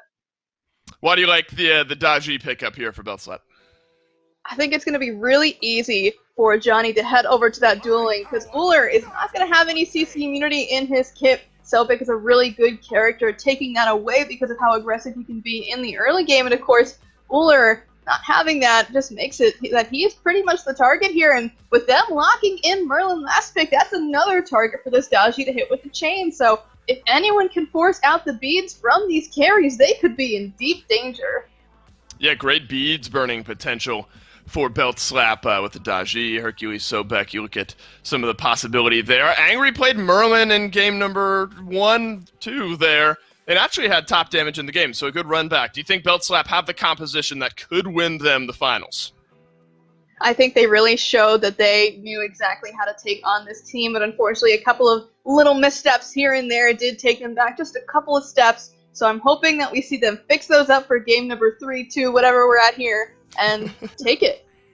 Yeah, I guess second game played, but it's game 3. That means Belt Slap are on set point. Finch, take it away. I'd be happy to. That's exactly what Belt Slap are looking to do as well. Take this final away from Snake Pit. They already came in with a 1-game advantage, and they just grabbed a win in that second game as well. So now, with this beads burning composition against a backline with no CC immunity, Alpha Jackal, this could be trouble for Snake Pit. Yeah, if I'm playing Merlin in the mid lane, the one jungler I don't want to play against, outside of maybe Susano, because no one wants to play against that god, it's Daji, because I'm just going to get pulled in consistently. I'm going to get blown to smithereens, apart from maybe in the first 5 minutes, and then I just can't do anything for the rest of the fight. And it could go the same way here for Spudio, because again, like you mentioned, he doesn't have that CC immunity as well. I love this Daji pick, but I'm also a bit wary of it, because Daji has the susceptibility of being pressured out in the early game. If I'm Snake Pit, I'm looking at that 100%. Yeah, they need to do what they can to limit their impact, because Lermy really laid it out well on the desk. This could be problems for them in terms of where Belt Slap picked this Daji in the picks and bans. They already knew the Ullr was up, and they left that Merlin sort of as the best option remaining in terms of the mid lane pick. So kind of by last picking that Daji, they really put Snake Pit into a bit of a bind. Do you want to come into this tough matchup where you're going to need beads almost all the time, or will you go somewhere else for your mid lane value? It's Snake Pit trusting their ability to position well, their front line to peel for them when the Daji pulls them in, or maybe even prevent that from happening, and they're still going to come into this match potentially on the back foot. But so far they've had pressure in most lanes as a result of this Kuzenbo Ullr start, so far so good for a Snake Pit. Yeah, but it didn't get that red buff invade off yet again. WorstTurttle just wasn't on time, or maybe it was Dzoni being a bit quicker on his rotation over towards his left-hand side. Dazer gets the blink off, misses the push, and Trixtank punishes him by just flinging him back away from the clutches of Arkkyl. Yeah, get back over there where you belong. Get away from Arkkyl. This is basically what Trixtank was letting him know. I like the idea from Dazer, though. You already mentioned they're probably going to need some early pressure, and it doesn't have to start necessarily on Dzoni to effectively limit the Daji. You know, if they've got control of the left side of the map, then that does make it harder when Johnny's coming over here to farm, or they could be more aggressive into the enemy jungle and look to punish him. I think this early start for Snake Pit is good, but where do you want to see them pressure in particular? Is that a lane matchup you like, or perhaps a buff they just be looking to invade on cooldown? I think they just stick to what their game plan was last game. Have pressure over on the duo side, have, you know, some good amount of push in mid lane, look to try and invade onto this red buff on cooldown, because that worked out for them. Don't forget, Snake Pit were in control for the first 17 or 18 minutes of the game. They wrestled back control again in the 35th minute. It wasn't comfortable for Belt Slap, so just stick to that same game plan, iron out the mistakes which gave control back to Belt Slap, and you could find yourself here in a game number 4. That's true, man. Just like, maybe 1 or 2 erroneous fights really are all that ended up hurting Snake Pit as a nice axe lands onto Arkkyl, but he remains confident. Maybe less now as in comes a WorstTurttle, setting up for Spudio to find the first blood for Snake Pit. They can't quite lock down Trixtank, that wall doing maybe more harm than good, but a nice first blood for Snake Pit. And they don't exactly get the red buff, but they do get an invade off, and it's onto the purple. Trixtank blinks over the wall. That's a very aggressive play, and I didn't expect anything else from Trixtank, to be honest. I mean, you have a look at his inventory. He has the Hand of the Gods available, so he had the potential to steal it away from them. I don't mind the play whatsoever. That is top-tier peak Trixtank. That's exactly right, man. He is undeterred by whatever it is that you're up to. And I think people, you know, maybe forget in the SPL right now just how strong Trixtank has been as a player for a long time now. He has been paired with Kiwo Fred in most of those instances, but now they're kind of both making their names for themselves on their own here a little bit. Kiwo Fred doing well in the SPL, and Trixtank on a team that has not even dropped an individual game here yet in terms of belt slap. Yeah, I think you'd be nuts at this point to even consider questioning Trixtank's elite play. Yeah, he may not be in the SPL, but he's still SPL level talent by far. And Absolutely. One of the only reasons that he didn't wind up on an SPL roster is because he didn't want to make the commitment to moving over towards the United States for a year. He did that last year as well, wasn't feeling particularly great about it coming into this year. Just take it a bit more casually, and he still can find success and can still find his way onto a roster that has potential to lift the hammer at the end of the season. It's true. Beltsap could find their way in and potentially prove to be a difficult task for some of these other teams to beat. Though I wonder if they're in a counterpart on the other side, potentially Basket and the boys or Bluegie and the Woogies have anything to say about such aspirations, but perhaps a discussion we'll get a chance to tackle on another day. Snake Pit again, off to a good start here in the early game, Alpha Jackal, off of that pressure they were able to find on the left-hand side of the map, getting that early kill onto Arkkyl. And now that WorstTurttle has that Anvil of Dawn, has that ultimate available, I wouldn't expect for that aggression to slow down. Plus, Zyrhoes is on this immobile mid-lane mage. Yeah, he's got the movement speed, but no leaps or dashes to get away. Instead, WorstTurttle showing some extra pressure over in solo. Wasn't quite expecting that.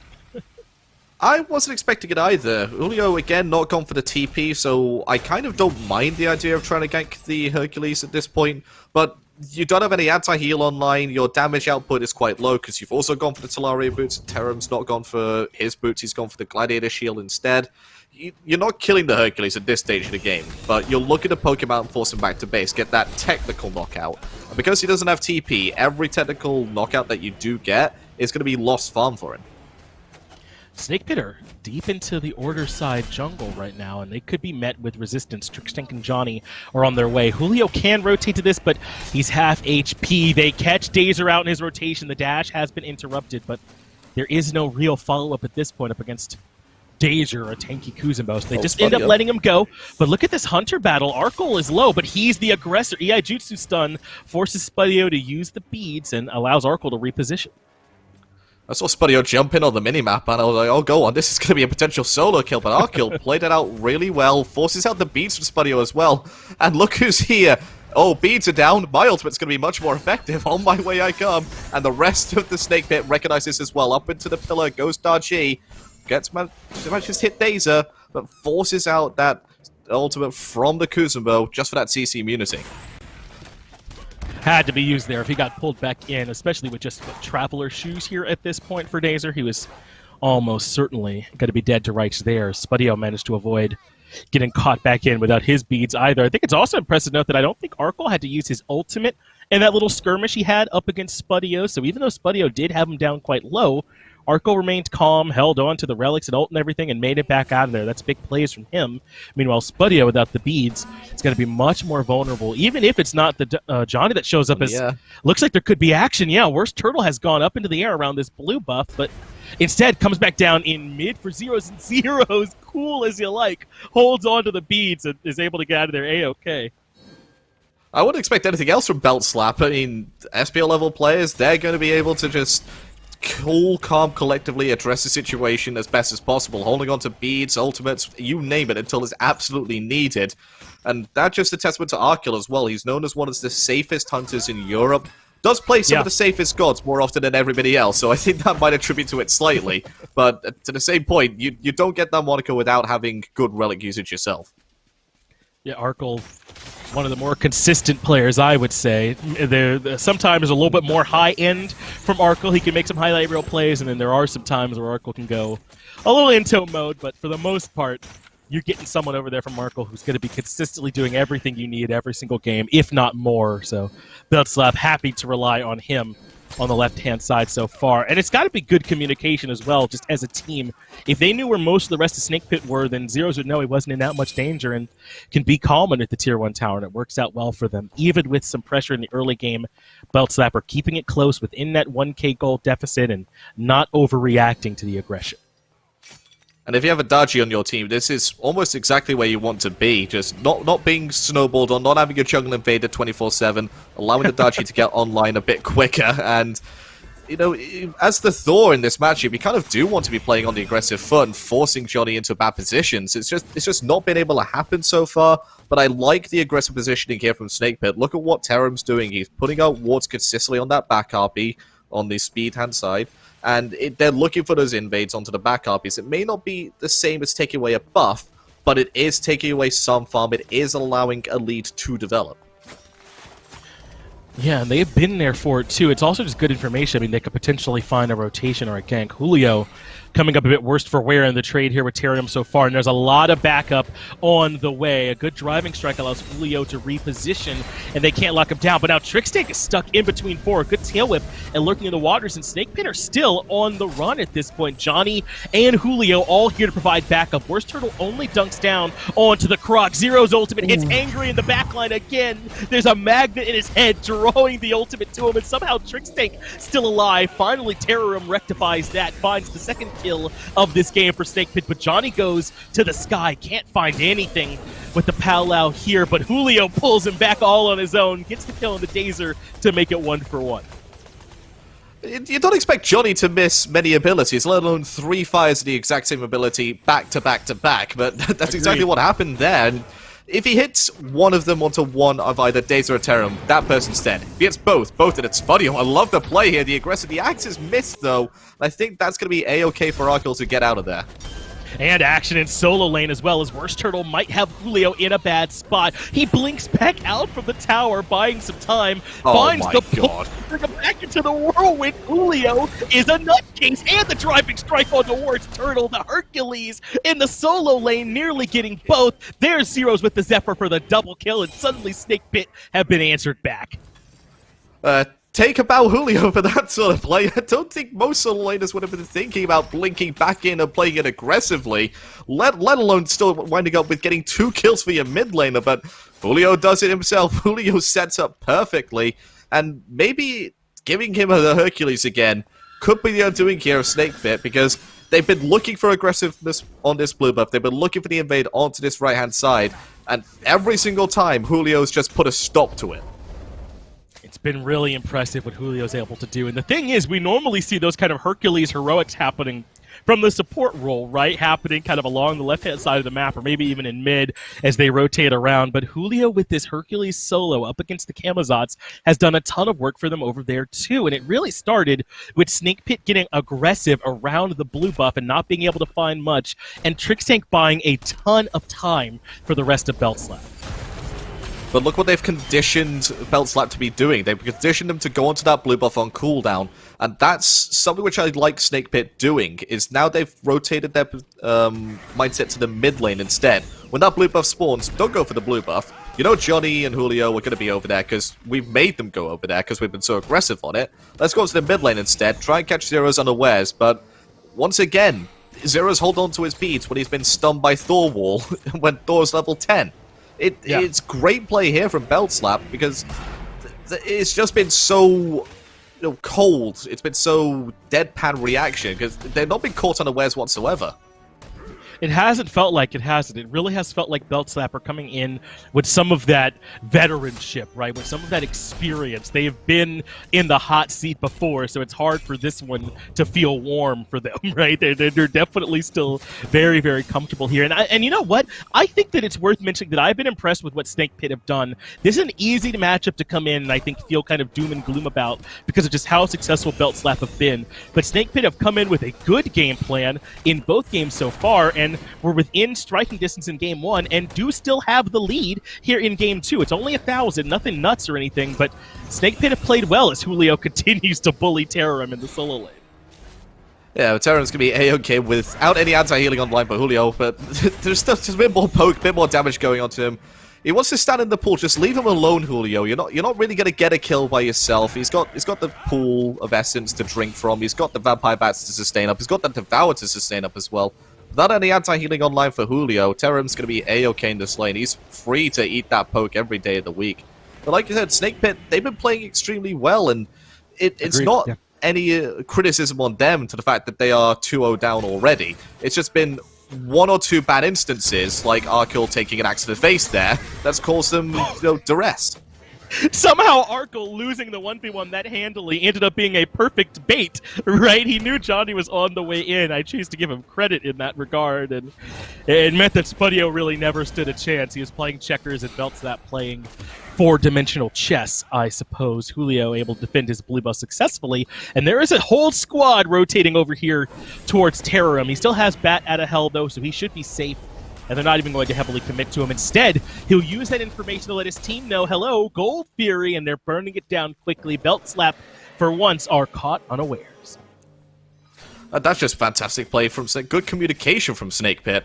Yes, Beltzlap did have a ward on it, so they knew it was happening, but you can't rotate quickly enough to defend against the Merlin if you're that far in a position. If you're all back at base, that is just a free objective to every single Merlin player on the planet.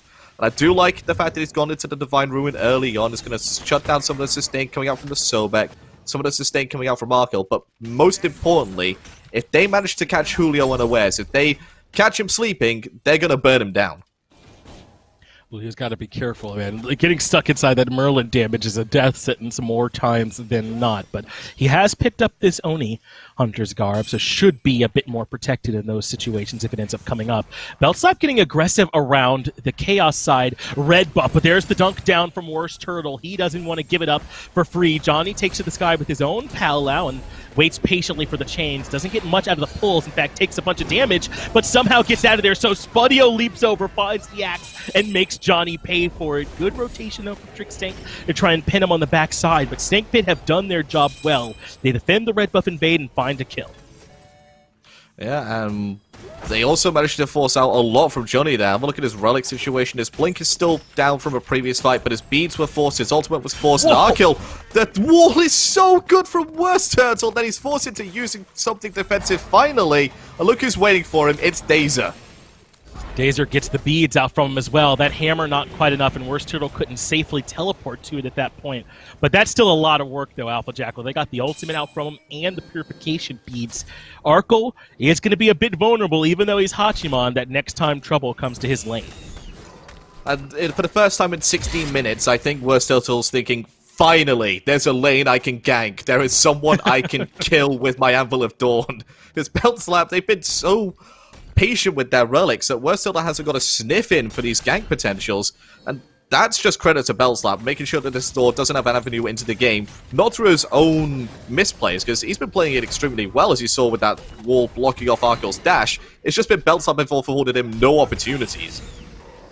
They've not made it easy for this young Snake Pit roster to try and slow them down on the back of all of these engagements, and it's just been, as you said, good communication, calm presence from them to not overreact and waste out these relics in tough situations. Good awareness from Arkkyl to finally kind of flip that switch, though, and use those panic buttons when he had to, and it did allow him to escape with his life, and good rotations from the rest of the squad, but it just has not made life easy for Snake Pit.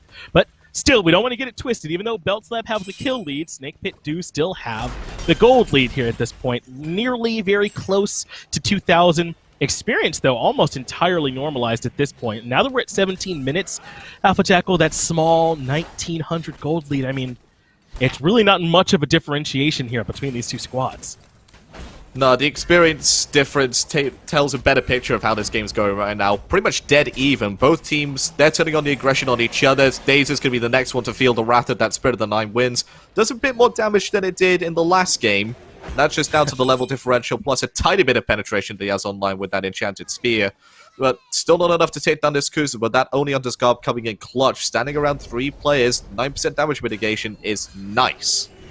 Yeah, plus the Spirit Robe. He's kind of all stacked up on mitigation as the Pyromancer goes down. Terrorem zoned out well by Trixtank. Still leaps in, but never gets an opportunity. But that's a big dunk from WorstTurttle. He finds 3. Dzoni responds by hopping up onto the powwow, but Terrorem trying to wreak havoc in the back line. Also, they've left no one to try and help out Dzoni. He nearly gets the kill on the WorstTurtle, but instead, Angry provides the backup, and Dzoni ends up falling. So the Pyromancer goes to Beltzlap, but the fight goes to Snake Pit. That's just good rotation there from Dazer to help out his juggler, who was in a bit of a pickle there. Now Dzoni went up into that powwow, managed to force a couple of sets of beads, but couldn't find the all-important kill, and Snake Pit, they've evened up the kill parity, even though they lost the Pyromancer, so that teamfight comes out really as a wash for both sides. It's up to Beltslap to make use of that extra movement speed out of base to transition it into a very slight, small win for themselves. We can take a moment here, though, Jackal, to look at some of these builds. Nothing too particularly crazy. It is worth noting that both of our hunters elected to go more of this attack speed pen build. I feel like there's been a bit more of a resurgence of that crit build, whether they like to call it the Nitroid build, with like the Wind Demon and Poison Star brought back in alongside the Rage. But Arkkyl and Spudio not going that path, at least just yet. It makes so much sense for Spudio, right? The Ullr usually does go the more pen-focused build, but Arkkyl not going to follow that path either, and Terrorem might be on the wrong path too. He still has his ultimate, so he shouldn't really be in danger of dying. They do force it out, and Terrorem makes it out, but still gets that ultimate forced out defensively. But again, Snake Pit respond by going to Gold Fury. Trixtank and Zyrhoes are here, though, so it is not free for them. Trixtank misses the charge prey, now in a bit of a bad positioning, but jukes out well with Lurking in the Waters. Now they can collapse onto Dazer, who's suddenly been left alone. Use the Watery Grave and is able to reposition. Julio can't find another pull, but WorstTurttle can find the dunk in, forces Dzoni to go with the pal out, but they've got WorstTurtle caught in the chains. Pulled back in, an easy kill for Arkkyl. Now Dazer in trouble. The ultimate somehow from Trixtank finds two in the backline, and Dazer ends up falling. How do Beltslap run this fight so well? I don't know how they run that fight so well. Looked like a bad positioning from them, but they turn it round. And they'll grab the Odie Fury on the back of that one. I mean, it started off with kind of a tough fight. They were a bit late to the Fury, which is Zyrhoes and Trixtank there, but they bought enough time for those rotations to come in. Yeah, and WorstTurttle landing down in the middle of everybody. I thought that was going to be a fantastic Thor dunk, but Dzoni, great reaction time on that parallel to get that CC immunity, and then WorstTurttle caught in the middle of nowhere without any form of CC immunity. His beats are still down for another 5 seconds. He doesn't have the Magi's Cloak online just yet. He gets pulled back into complete death, and that leaves Dazer hung out to dry by himself on the front line. But that Spirit of the Nine Winds just completely erases any chance of Snake Pit having a turnaround. He finds both backliners, I think, does Zyrhoes with that ultimate, and that was enough to kind of force all of the backup out of the fight, and suddenly everyone else was left, those last two remaining members, without any sort of lifeline. So that's a great play from Beltslap to turn this game around. That's twice now that I would argue that Snake Pit have done the correct thing on the map, and that Beltslap just overcame it with brute force, it feels like. Yeah, I'm thinking the only thing that's needed to be changed in that entire engagement from Snake Pit is maybe not have WorstTurttle dunk in without beads. You know, just make sure that the Palo has gone away. Yeah, exactly. But instead ends up getting punished there for it. I do like the overall call, obviously, to go for the Fury when there was that pressure showing up in solo onto Terrorem, but it just did not come to fruition there. And now Spudio stuck in a bad spot. They do not connect with the ultimate. That doesn't look great. And WorstTurtle finds a much better dunk this time onto 2, but Spudio just has nowhere to go. He was so slow, gets pulled back in for one of the easiest kills of Dzoni's life. And now WorstTurtle with no ultimate is in no man's land as well. Suddenly disaster for Snake Pit. I was singing their praises not 6 minutes ago, and now suddenly Beltslap have doubled the kill lead and taken control of the match. That's one of those times where you pretty much just have to sacrifice your hunter. He's pushed up to the tier 2 aggressively. He's been caught unawares by the lack of warding that you've got over on this left-hand side. If all other 4 members of Snake Pit, over on this left-hand side, maybe you look for the defense. Maybe you look to try and get Angry out of a bad spot because he's been having his beads forced a bit early on there. Terrorem, next up, potentially taking a lot of damage, but he's going to be fine with that Devour getting him out of the tornadoes. Mid-tier 1 falls down, and Beltslap, they're no strangers to what to do after winning an objective. It's take yet another objective. That's right, as my illustrious predecessor would say, you got to get the stuff after the stuff, and Beltslap happy to do it. They'll grab the blue buff down and start fully falling back. But Snake Pit have got to find some kind of way to slow down this pull a little bit. It feels like now they're starting to reach a little bit with these engagements. I understand what WorstTurtle was going for. And speaking of reaching, Jackal, they're pulling the Fire Giant. That is a reach indeed. And they end up dropping it, recognizing that Beltslap are here. But Dazer might have already committed too far. He does get pulled back in as half-health. Terrorem goes right to the back line to try and get rid of the damage dealers, but he can't do a whole lot of work. He gets gets plucked back in. Still has Bat out of hell if needed. But look at Julio over towards Dzoni. He's gotten pulled in as well. He's half HP, but he's continuing his aggression. They force Terrorem up into his ult. Julio pulls plenty of attention, and he's able to survive. And Snake Pit end up having to retreat. This is what happens when you only have one anti-heal item against the Hercules. He's going to be able to run at you almost for free at times. I want to see more anti-healing coming out from Snake Pit to deal with Julio, because he ran that fight. There was no option for Snake Pit to help out Terrorem, who was caught unawares, or caught in a bad position, sorry, because Julio was zoning out so effectively, and I do agree, the Fire Giant was a bit of a reach. They weren't in position to look to bait the Fire Giant fight like they are now. Terrorem blinks into a driving strike. That is not an unfortunate situation for him. And Zyrhoes hits a great ult on the WorstTurttle to bring him down to half as well. So that means the Thor probably out of commission, at least for now. Dazer trying to get aggressive onto Zyrhoes. Good Aegis immunes most of the damage, and Arkkyl is there to provide the peel. Tail end of the stun connects. But what about the rest of this front line for Beltslap? They are a bit low, and Snake Pit continuing to aggress. It's been a bit of a back and forth around this Fire Giant pit, with Beltslap getting the Pyro, but now Snake Pit are trying to force the FG, but Dazer's taking too much damage. Driving Strike pulls him back in. He dashes aggressively, but trying to lock down Julio at this point feels like a losing effort. It's so difficult to burn this Hercules. And Snake Pit not really wanting to commit to the fight either, because they didn't have eyes on Dzoni. He was lurking around this left-hand side of the Fire Giant pit, just near where the mid-camps are. As you can see, the warning from Snake Pit just doesn't quite reach it. The closest one would be the entrance to the mid lane. But he was completely invisible. I think if they did see where he was, I think if they saw him rotate closer towards that mid lane, they might have been more willing to go ahead and play it more aggressively in that spot.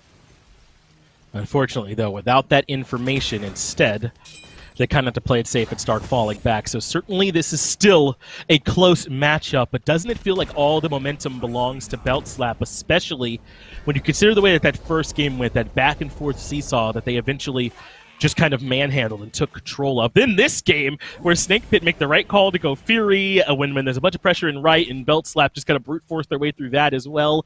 It kind of feels like even when Snake Pit are doing the right thing, they're not quite executing it well enough to punish Beltslap, and Beltslap have had the answers every time.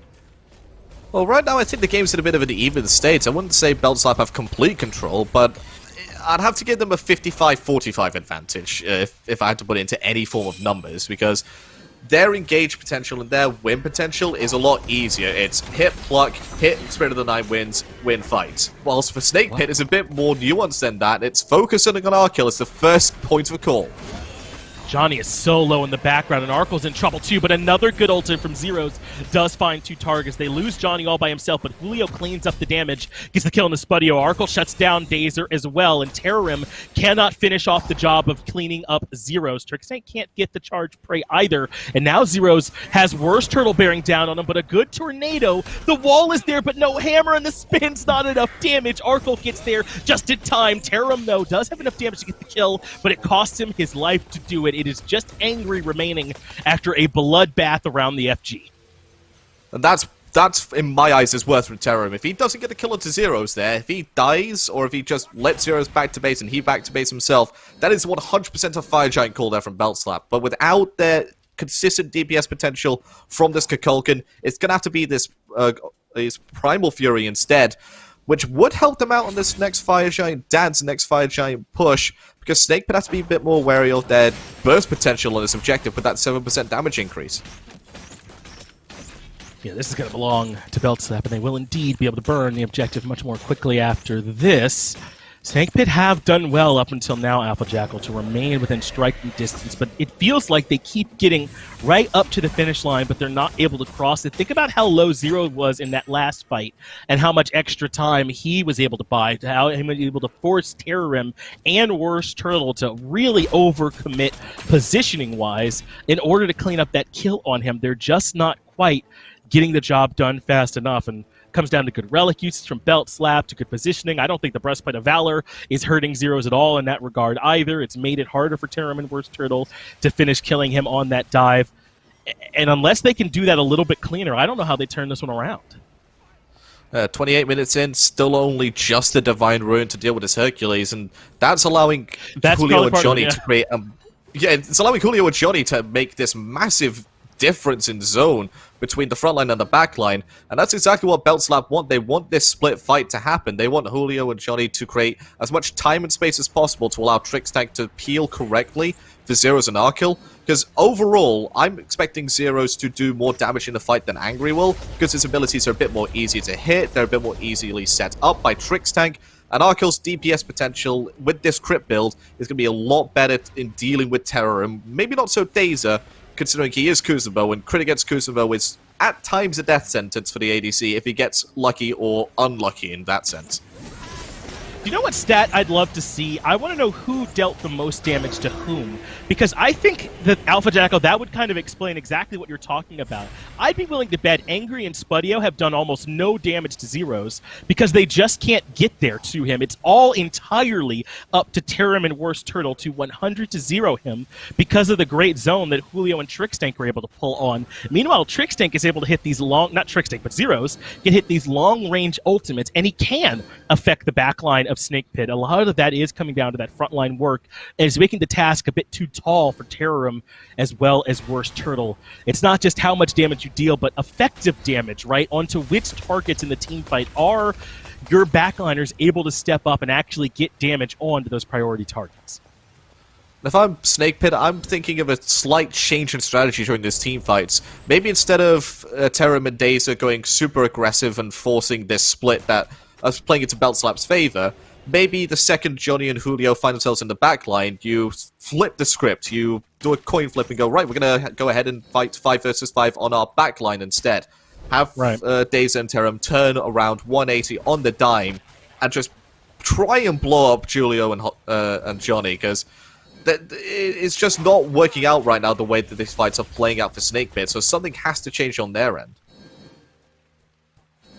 A question of how will they deal with this dive? How will they protect their backline? And how do they effectively threaten Zyrhoes, who's felt relatively comfortable all game long, leading his team in player damage by about 4k as well is the Kukulkan, though the leader in the whole map is Angry, who's had an excellent performance on the Merlin here so far. And Snake Pit ready to step on the gas. Dazer's in first, but he's already taken a bit of poke. Trixtank brings Angry back. That's the beads and the flicker down. And he's stuck inside the ultimate. Good Aegis allows him to immune it, but look at the big-time shots coming out from Arkkyl way in the backline. He absolutely melts Dazer. Terrorem has a bunch of low health bars around him, so cannot act. Dzoni gets the kill. Meanwhile, Julio kept Spudio completely zoned out. How about he heals about 40% of its HP bar as well, and blinks over the wall looking for Spudio, who is just trying to lifesteal off some back harpies. Another sick fight for BeltSlap.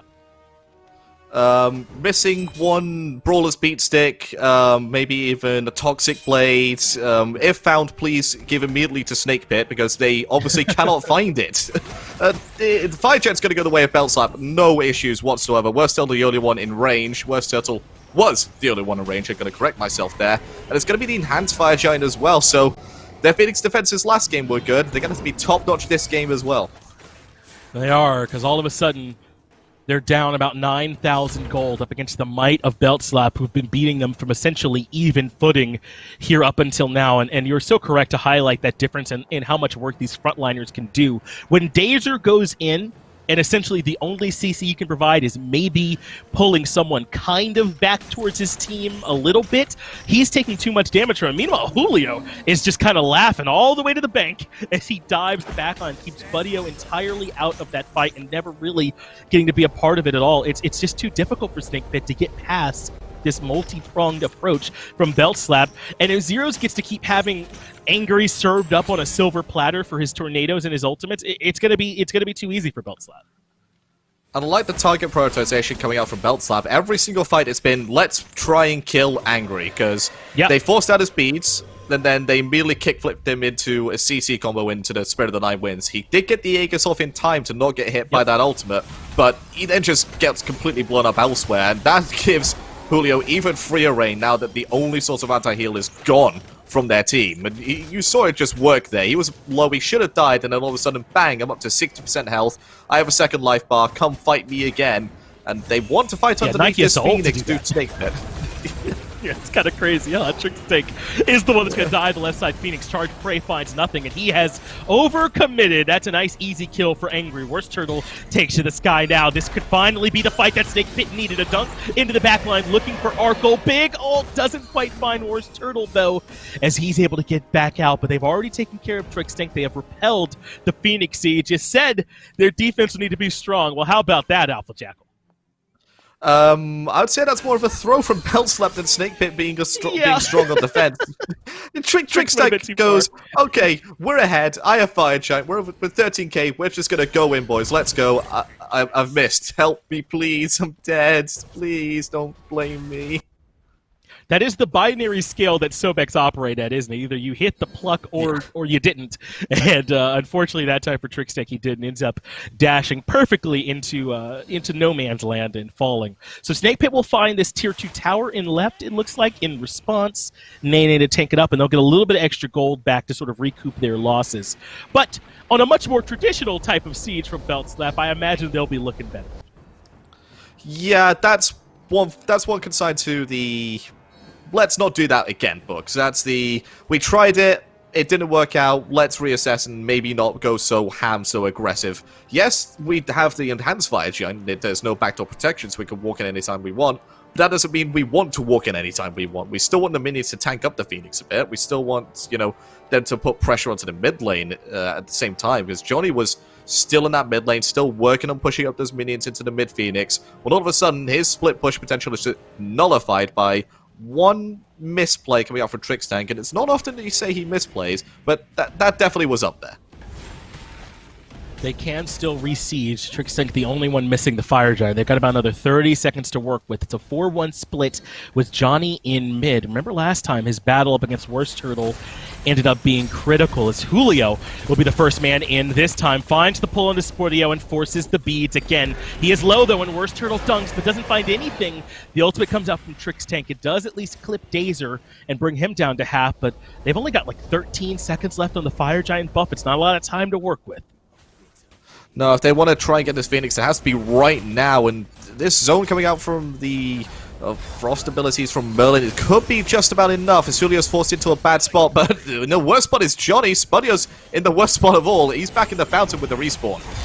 Yeah, Dzoni made it up to the Pala with almost no HP remaining. They do eventually get the left side Phoenix, but look at these low health bars. Snake Pit could have a chance to clean up. Trixtank falls first. Julio in some trouble as well. He'll certainly fall to the double kill now for Terrorem. And where will Snake Pit go on the map? Maybe left side. There's no tier 2 towers over there. The Phoenix is exposed, and it's only Zyrhoes and Arkkyl to defend. Alpha Jackal, how much can Snake Pit get back here? I reckon they're going to get a Phoenix, but that's about it. We're still going up to the sky way too early. That's... Honestly, I'm tempted to call that a misclick, because that... You know they're going to be pushing up at all whatsoever. If I'm either Zyrhoes or Arkkyl, I'm staying in Fountain, I'm staying maybe over on this right-hand side of the map like they are right now, just because that's the map side they're least likely to be on. I wanted to play safe until someone respawns on my team. Well, Fire Giant is about to spawn. There it is, crashing back to Earth. Arkkyl and Zyrhoes are nearby, so Snake Pit cannot do this for free necessarily. Zyrhoes has his ultimate, so the steal potential is there. Dzoni back up on the map and making his way here. Trixtank only a couple seconds away. Julio will be right behind. Julio does not have teleport, remember, so he cannot rejoin the fight. Snake Pit have the Fire Giant at half HP. It feels like their whole tournament could be riding on how this fight potentially goes here. Alpha Jackal, it's their first advantage essentially all game. Arkkyl comes in and is brought down too low. He's life-stealing up, but WorstTurttle wins the fight. Tornado over the wall and the ultimate, but Snake Pit confirmed the objective, and Dzoni ends up falling. It's all the advantage in the world for Snake Pit, especially now as they've locked down Zyrhoes. The hammer for WorstTurttle gives them one more. Snake Pit might be able to give Beltslap their first loss if they can keep this going. I think they might be able to, just 2 lone tanks defending. The damage output's not going to be there. Look what's happening. Full 5 members, stronger Snake Pit pushing into this left-hand, right-hand Phoenix even. It's left-hand side for them, and this win is going to be for them as well. The very first loss, so close to a perfect split here for Beltslap, taken away from them cruelly. And they only have themselves to blame here, Finch. An overcommitment on that left side Phoenix. They ended up too low. and Snake Pit find a great capitalization on it here for me. I mean, they go right over the Fire Giant, win that fight cleanly, and push down right. I mean, is it that simple? Is it just that left side Phoenix commit was too much? They've got a bit too greedy, essentially. Maybe it was what happened in the first game, just weighed on them. It went for a bit long, and they almost had to throw there, so they're thinking, well, we have to win this fight now, we have to get this Phoenix now, otherwise something similar is going to happen. We have the potential to throw, and that's exactly what happened. I don't think anything was wrong with either draft and either team's play. It's just come down to individual mistakes yet again. And when individuals' mistakes happen, it's just whose mistake is the biggest. And this time the coin flip goes in favor of Snake Pit. Snake Pit proving that they're a strong enough team to punish even Belt Slap when they step a toe out of line. This final starting to heat up now, Applejackal. So I'll get it back over to the desk and let Dulcin break it down. Well, we are late on here in the SCC phase. When we're in the finals of the EU playoffs, we're still getting first. This is the first time Belt Slap have lost a game. Not a set, but a single game. And the Snake Pit are the ones who give it to him. Wormy's still with me. We're going to talk about how exactly that happened here in game number 3. Wormy, what goes wrong for Belt Slap, and maybe what goes right there for the Snake Pit? Honestly, it was just so hard to get underneath that Phoenix for Belt Slap. They did really try their best, but pushing their luck a couple too many times didn't really work out for them there, especially since Trixtank was really the focus when he was taking the brunt of the damage. And I've got to say, the individual performance from Belt Slap really was impressive, but on the other hand, Angry was just able to get off so much damage for basically free, and Dzoni really couldn't do a whole lot to get on top of him unless Angry was in a bad position. And I've got to say, for the most part, Angry's been doing a really good job at staying in the back and just playing the zone duty of pushing his abilities forward on this Merlin. So in general, I think that Belt Slap was playing amazing, and honestly, to look at someone in particular, I've got to say Julio, for the most part, he carried that mid-game. I mean, we saw constant plays of him just healing up a ton and being able to tank up so much stuff, and even still not able to push under that Phoenix, and that really has to do with the great defense from Snake Pit. Yeah, right. It seemed like it was Belt Slaps to win there up until right around the end. The miracle defense turns this one around. Snake Pit were able then to grab an FG and then push ultimately in to win this one. I also think Arkkyl had a very tough time kind of getting comfortable in a lot of these fights. Terrorem didn't have the most attractive KDA necessarily, very close to even. Good damage numbers, though, on this Camazotz, and really right around the end, it was Terrorem just kind of diving on Arkkyl. WorstTurttle was right there in range to kind of follow up. I think there was great kind of 1-2 punch potential as well for the Snake Pit that allowed them to find the back line of Belt Slap pretty consistently. I think another thing to consider there is that final Fire Giant fight was a little bit scuffed there in terms of a defense coming out of Belt Slap. They did walk into it, but they were kind of segmented. They weren't really prepared for the kind of damage output that Snake Pit was going to provide, and they did end up grouping up for a lot of it, especially when WorstTurttle came down with that Anvil of Dawn. So unfortunate for them there to just get caught out a little bit too hard, and at 30 plus minutes in the game, if you get decided or pretty much that and all your carries are gone, that's just GG. Well, it's uncharacteristic from Belt Slap maybe how that fight looked, but also uncharacteristic that they lost. Normally, we see a misplay here, misplay there from Belt Slap, but they're able to overcome and end up winning. So this is major props to the Snake Pit, not only for seeing Belt Slap's mistakes, but also being able to capitalize on them. For the first time in this set here in game number 4 now, we're going to flip sides. The Snake Pit will be up for first pick. Does that change up their pick ban priority is the next question. The answer for the moment is no. They're going to stick with Bakasura Kali immediately to follow. Aphrodite banned out a little bit earlier this time from Belt Slap. Yamoja soon to follow, though, as well. And this is right on the back of a pick and ban phase for game number 3, Lermy, where we didn't see all that much change. Do you expect changes now with first and second pick being flip-flopped? Well, there's the Camazotz ban for Snake Pit, and that necessarily isn't what I thought they would do. I was more thinking that they would pick away that Kukulkan, make Zyrhoes play something completely different, but instead it's going to be Terrorem who has to go for a different god there. And again, the Jing Wei is going to be taken out by Belt Slap, so their bans have been exactly the same both games. And now that first pick option is available for Snake Pit, and I'm surprised they go for this Ullr here because Trixtank has had a stellar performance on that Sobek. Yeah, the Camazotz might change here, but remember it was Camazotz Ullr for the Snake Pit's 1 and 2 picks, normally when they're on second pick side, so they're going to stick at least with one of those two, and Ullr first overall. You figured Sobek would still be prioritized here by Beltslap for good reason, because it's looked very good, and Sobek will indeed be locked in for Beltslap's first overall pick, with a tier now unbanned here in game number 4, and Beltslap are going to make a move on. This is just Julio's signature god. If you think he popped off on that Hercules, just wait till you see that tier, and he's going to be bringing it to you in this game. But on the other side, we see Dazer going straight back for that Kuzenbo. I'd imagine that's not the solo lane matchup that Terrorem wants, because not a great pick for him there. But look at this. We're seeing this Raijin hovered, and I'm glad to see that they're finally moving away into something a little bit different and locked in. That's going to be a great pickup, in my opinion. Yeah, the Merlin has been hitting for Angry, but maybe a different vibe here with the Raijin still massive damage potential as the game goes on. So somebody like Angry, who's so good at positioning, finding those areas of control to pour out the damage, Raijin absolutely fits into that mold. Daji one more time here. Did you like what you saw from Daji enough in game number 3 that maybe warrants Beltslap going for it one more time here? I don't know for sure. I think Dzoni definitely played that game well, but I feel like it doesn't really suit his hyper carry style. I think if he went for something more like a Thor or Hunbots, and of course there's the meta picks, and they of course have those big team fighting ultimates just like the powwow, I think that Daji is just not really in that right spot, because she requires just a little bit more effort in terms of hitting those strikes on the powwow, and it's not really a guaranteed beads burn like a Fear No Evil would be. Sure. Yeah, it's not what you see necessarily in the Kali or the Bakasura, just jump into the backline and chainsaw your way through. Different vibe.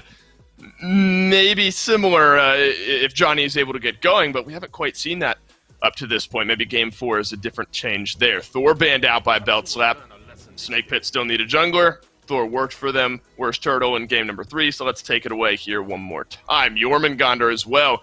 A solo lane-centric ban, but that opens the door, Lermy, to maybe this King Arthur being locked in for the Snake Pit.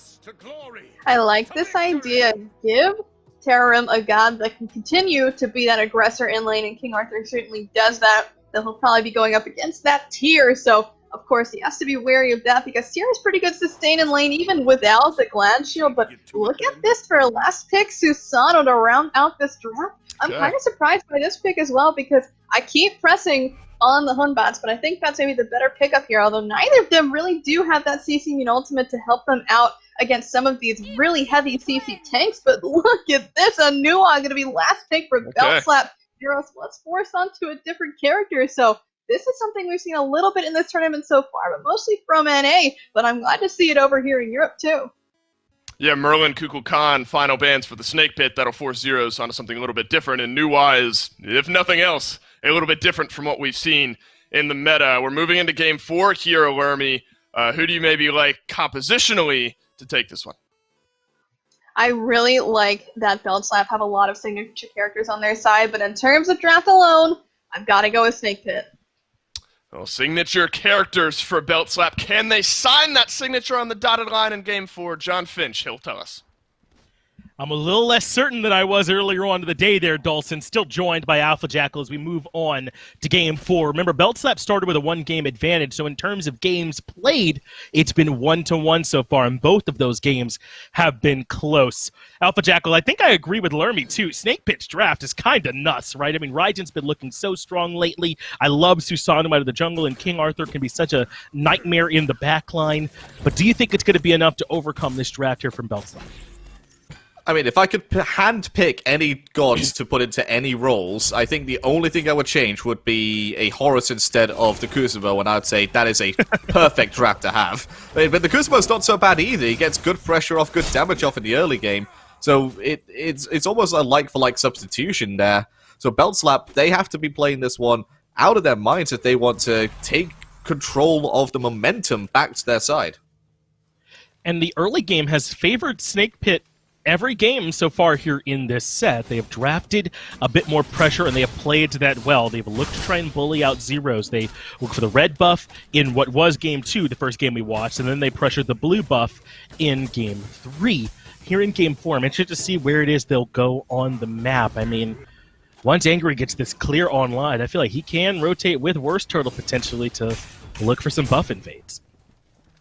Yeah, and running into a Susano early game, not so scary. Running into a Susano Raijin early game, you best believe you're running in completely the opposite direction, especially if you're someone like a Nuwa or a Daji who doesn't necessarily want to fight in this early game. They want to farm up, get towards that level 8, level 9 stage before they go, okay, now I have an item online, now I've got some levels online, we can start fighting. And fighting is exactly what Trixtank and Arkkyl want to do.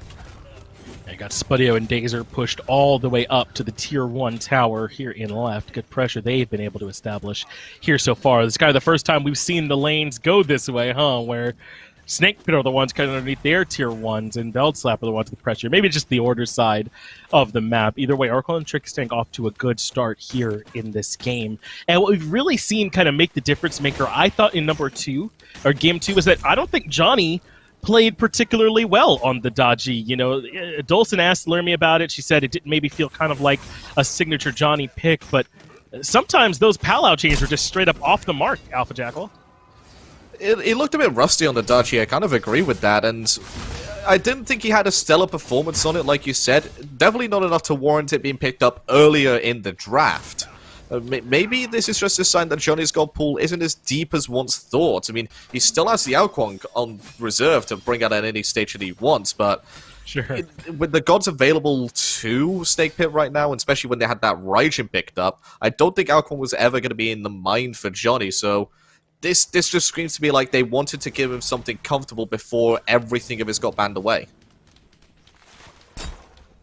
Clearly comfortable on it. To go back to it after that previous performance when, I mean, we talked a lot about him kind of as the centerpiece of that Belt Slap draft, right? And it kind of went the other way. It really ended up being that the centerpiece was Julio on the Hercules, and instead of the Daji constantly forcing out purification beads and the like. So they're going to need him to step up, I think, this game. And it might be perhaps even easier for him. I mean, the Sobek and the tier as this threat onto your purification beads at all time, and then hopefully Dzoni to capitalize once that work is done.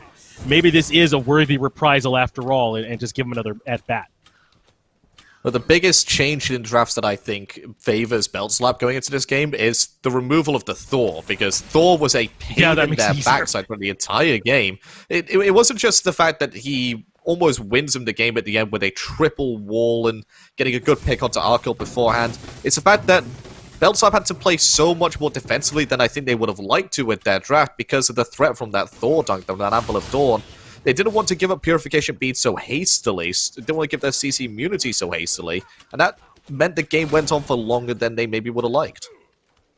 And I wonder if, you know, part of the reason why Dzoni might not have looked as great as we thought is that he was trying to save Palau a lot of the times. So we saw a couple of ultimates that were used specifically for the CC immunity, so he can get away from WorstTurttle when he dunked in. If he couldn't find the punish on the back of that, then the Palau got a lot less value than what we would have otherwise expected out of that pick and that cooldown in particular. So, yeah, a lot of elements I think that could have gone into what hindered them in that game number 3, but I think a thing that cannot be denied or contested is that Snake Pit have just played well today.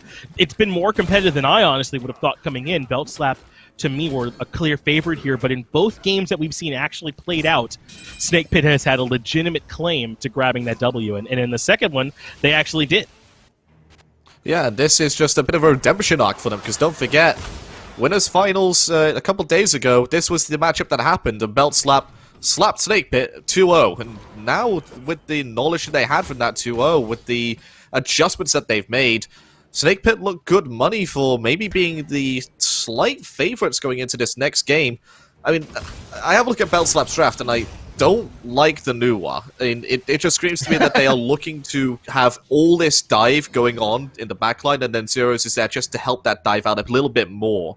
You saw all the bans were onto these mages. He was pretty much forced into either this pick or Ra. And if you go up against the Susano as Ra, you are basically saying, yes, I am a free death. Please come kill me. Get some farm. Get your farm here. I am free. I'm available. But so the new one's just that more of a safe pick for him. Yeah, I think Discordia was still up and was who I would have thought of as kind of that next mid lane pick for Zyrhoes, but instead, yeah, he elects her this new Wah. It's odd to me, but it is something that Zyrhoes likes to play. It's a bit of a comfort pick for him. That's kind of what Lermy was hinting at there on the desk. And when you are worried about being dove at close range, I feel like new Wah is pretty good in those spots as well, right? With the clay soldiers and dropping down the fog and such. So if anyone can kind of navigate these waters as new Wah, I do think that it would be Zyrhoes, but she certainly does not come to my mind right away when I think of strong mid laners right now. No, and speaking of the Discordia, if that still was available, don't forget that Golden Apple of Discord does apply a cripple as well, which can help heal for yourself, maybe even force WorstTurttle to use purification beads in an awkward situation. And that could give Dzoni an opportunity to trade out your life, maybe even save you with that Paolo. Same thing for Angrenade, could force him up into that Taiko drums, could force him to use the beats to then Thunder Crash away. But that's reliant on an ultimate usage to get a moderately non-threatening CC onto these characters, because they still have their movement, they still have their ability to move with their WASD keys, just not with their movement abilities. So he elects to go with that new Wah after all. You talked about how they don't have to worry about WorstTurttle on the Thor this time, as Dzoni has his ultimate forced out by him yet again. WorstTurttle, though, is the one that has to use purification beads. Good work by Trixtank to get up there and do that work. But that's perfect. That's kind of exactly where I was going to be going, Alpha Jackal, is that the dive, it's definitely still good. King Arthur and Susano can get to your backline and cause problems, but it's not as bad as the Camazotz Thor they had to deal with last game, right? I mean, I think the backliners for Beltslap might actually have a slightly easier time here. Yeah, when I think of Camazotz and Thor, I'm thinking of, right, they've gone into my backline and my backliners are instantly dead, because their burst comes out very quickly. Whilst with the King Arthur, it's a lot more elongated. You want King Arthur to be in their backline for about a good 6 or 7 seconds before he's really starting to threaten to, kill out your backliners. Same thing with Susano. He wants to get a couple of abilities off rather than instantly killing you with, a Mjolnir's Attunement and basic attack. So yeah, Beltslap do have a bit more opportunity to bait out, but that does mean that the Aegises that they'll pick up later on are going to be a bit less valuable because the damage is more spread out. It's a good point. They can't just kind of block it all at once. I do also wonder if Snake Pit might just have a slightly harder time getting there. I mean, Anvil of Dawn essentially lets you get to the backline for free, and Snake Pit are going to have to do a little bit more work kind of maneuvering their way there this time, too. So I think it kind of all adds up to, just a little bit more time, maybe an extra second and a half or so that Beltslap are going to have with which to sort of act there in the backline. And it can make a big difference, as Arkyl's already used the dash. There's the ultimate, though. He is up and out of there, but WorstTurttle keeps up the chase into the tower, and Spudio won't miss the bladed arrow. That's first blood as Arkkyl goes down. I thought Arkkyl was completely safe under the tower, then out of nowhere, there's the bladed arrow coming up from Spudio. Well played to Snake Pit for getting the first blood, and it's the same story yet again. Pressure comes out to begin with on the duo side, and WorstTurttle has a level lead over Dzoni. This is the exact same script. We need to talk to Hindu about this, because, it's getting a bit repetitive at this point. Yeah, right? I mean, he's a creative guy. I'm sure he can give us something different here to look at. But this is another early game lead for Snake Pit, just as sort of you're alluding to there, about 2,000 gold or so that they are out in front. Where we have seen Snake Pit stumble, though, in both games up until now, is not at this 10-minute mark. They've looked great up until this point. For me, what I'm really interested in is that 17, 18, 19-minute mark, Alpha Jackal, when Beltslap start to group up a little bit more. And honestly, when the solo laners get involved, Julio has kind of outperformed Terrorem, I think. I kind of just talked myself into a possible answer. When they start rotating over, it's felt like Julio's had more impact. Yeah, but as well as these solo laners rotating over, I'm looking at these Gold Fury defenses coming out from Beltslap, because in both games, Snake Pit have been able to get some objectives, quite for free underneath the noses of Beltslap, and Beltslap have done the exact same things to them, and both teams, they know that they can't be giving objectives away for free. They can't be giving kills away for free, Arkkyl. That might be your purple buff, but if you have a look underneath the buff itself, it clearly says WorstTurttle. Yeah, that is his pretty much free and clear. Arkkyl does hold on to the beads, but can we say the same here for Dazer, who is able to use the Watery Grave to get back under the tower and avoids the Palaus again? They're just not quite connecting from Dzoni today, and they're going to need that value to make this dodgy work. I mean, have Snake Pit finally cracked the code of Beltslap here? If they've managed to say, right, if we force Dzoni onto something that isn't a hyper carry, we can win these games quite easily. And Yeah. who knows, because first game it was the Hebo, not a traditional Johnny pick. It doesn't, have as much present, not as much, hyper carry ability, I would say, as his other picks like the Kali or the Bakasura. Same thing with the Daji, and is he too reliant on that hyper carry ability? Who knows? And Lermy talked about it on the desk, man. If Unbots is up and chilling, I don't think that you're going to get a very sympathetic response from me in terms of your jungle pool. I mean, that god is very, very good. And Johnny could certainly carry games on that one, I'm sure. So whatever the call is, Belt Slap like playing around this Daji. It's a conscious choice they're making to go with it. And I just don't think that we've seen the value up until now. Some of that is down to the way that Snake Pit are playing, and they're putting pressure onto Johnny. But I think a lot of it also is that just straight up the Palau chains are not connecting. That's got to be there. And some of it's also the fact that Daji is not the greatest early game jungler, and Snake Pit have traditionally got off to those early game leads. So the Daji has just been doubled down on being put into a bad spot. But like you said, those parallel chains need to be hit. And first ultimate in game 2 misses all 3. First ultimate here in game 3 misses all 3 yet again. It's not something you'd expect from a player of Johnny's caliber. That's right. The only reason we're being a little bit, maybe a bit extra critical on him is because we know that Johnny has the potential to win games essentially by himself. He's done it time and time again. I believe it's part of Optimus Gang in the SML, and even here as part of Belt Slap, he really has kind of elevated his play even further as part of this elite squad with Zyrhoes and Trixtank and Arkkyl and all their SPL experience. So a little bit extra underneath the microscope for him, but it's just because we know just what his high end looks like, and so far this hasn't been it. And Soul Gem coming out for Zyrhoes here in the mid lane. Already rushed it up to 30% CDR. Going to go to the 40% with that Spirit of Desolation, I would imagine. That could also be Divine Ruin if they're looking to apply a bit more anti-heal around. You can see that Johnny's already gone in for that Brawler's Beat Stick. So anti-heal is clearly on the minds here of Belt Slap. And that's maybe making me think that they're going to be looking at ganks on the solo lane at some point. Global AoE potential to apply this Divine Ruin from anywhere is going to be good to help gank this King Arthur. But look at Snake Pit. They're going to take the fight in the complete opposite direction to Gold Fury. Trixtank is here with the Lurking in the Waters. Tycho Jerome's is used for the confirmation, and Snake Pit take the Gold Fury. You just got through talking about their great objective play, Alpha Jackal, and here's more of it. But Julio getting involved early and often is sitting on top of Angry, has already gotten the Aegis out from him and finds a critical kill. Now it's Johnny's turn as he heads to the backline with the rest of Belt Slap. They may have stopped the Gold Fury, but at least they get the kill into Angry and a tier 1. Not so sure about getting the tier 1 in time. Terrorem's going to teleport in. They do get the tier 1 eventually, just because the new one claiming is we're going to stun. But Trixtank is in a world of hurt. WorstTurtle's used to TV, but a brilliant Blink Excalibur's Wrath should seal the fate here for Trixtank, but unless Julio comes for his defense. Julio is playing crazy, man. I said it a moment ago. I think that the solo lane differential in these first few fights has been pretty clear, and Julio doing it yet again, finding that impact, getting the kill into Angry, and now Snake Pit over-aggressing, perhaps, looking for this red buff invade. WorstTurttle gets pinned against the wall. It costs him his beads as well. Julio is a one-man wrecking crew. And it's not like he's particularly tanky right now. He's just got a load of health. This is the awesome chick build. Everyone's been doing it. Right. Variety's still on Soul Lane as well. He is just zooming around the map. Who needs Blink when you can literally walk behind your opponents? It's been powerful so far, this build in general, and Julio performing well with it here so far in this game. And that's the kind of stuff that's been frustrating, I think, for Snake Pit so far. They're still in the lead.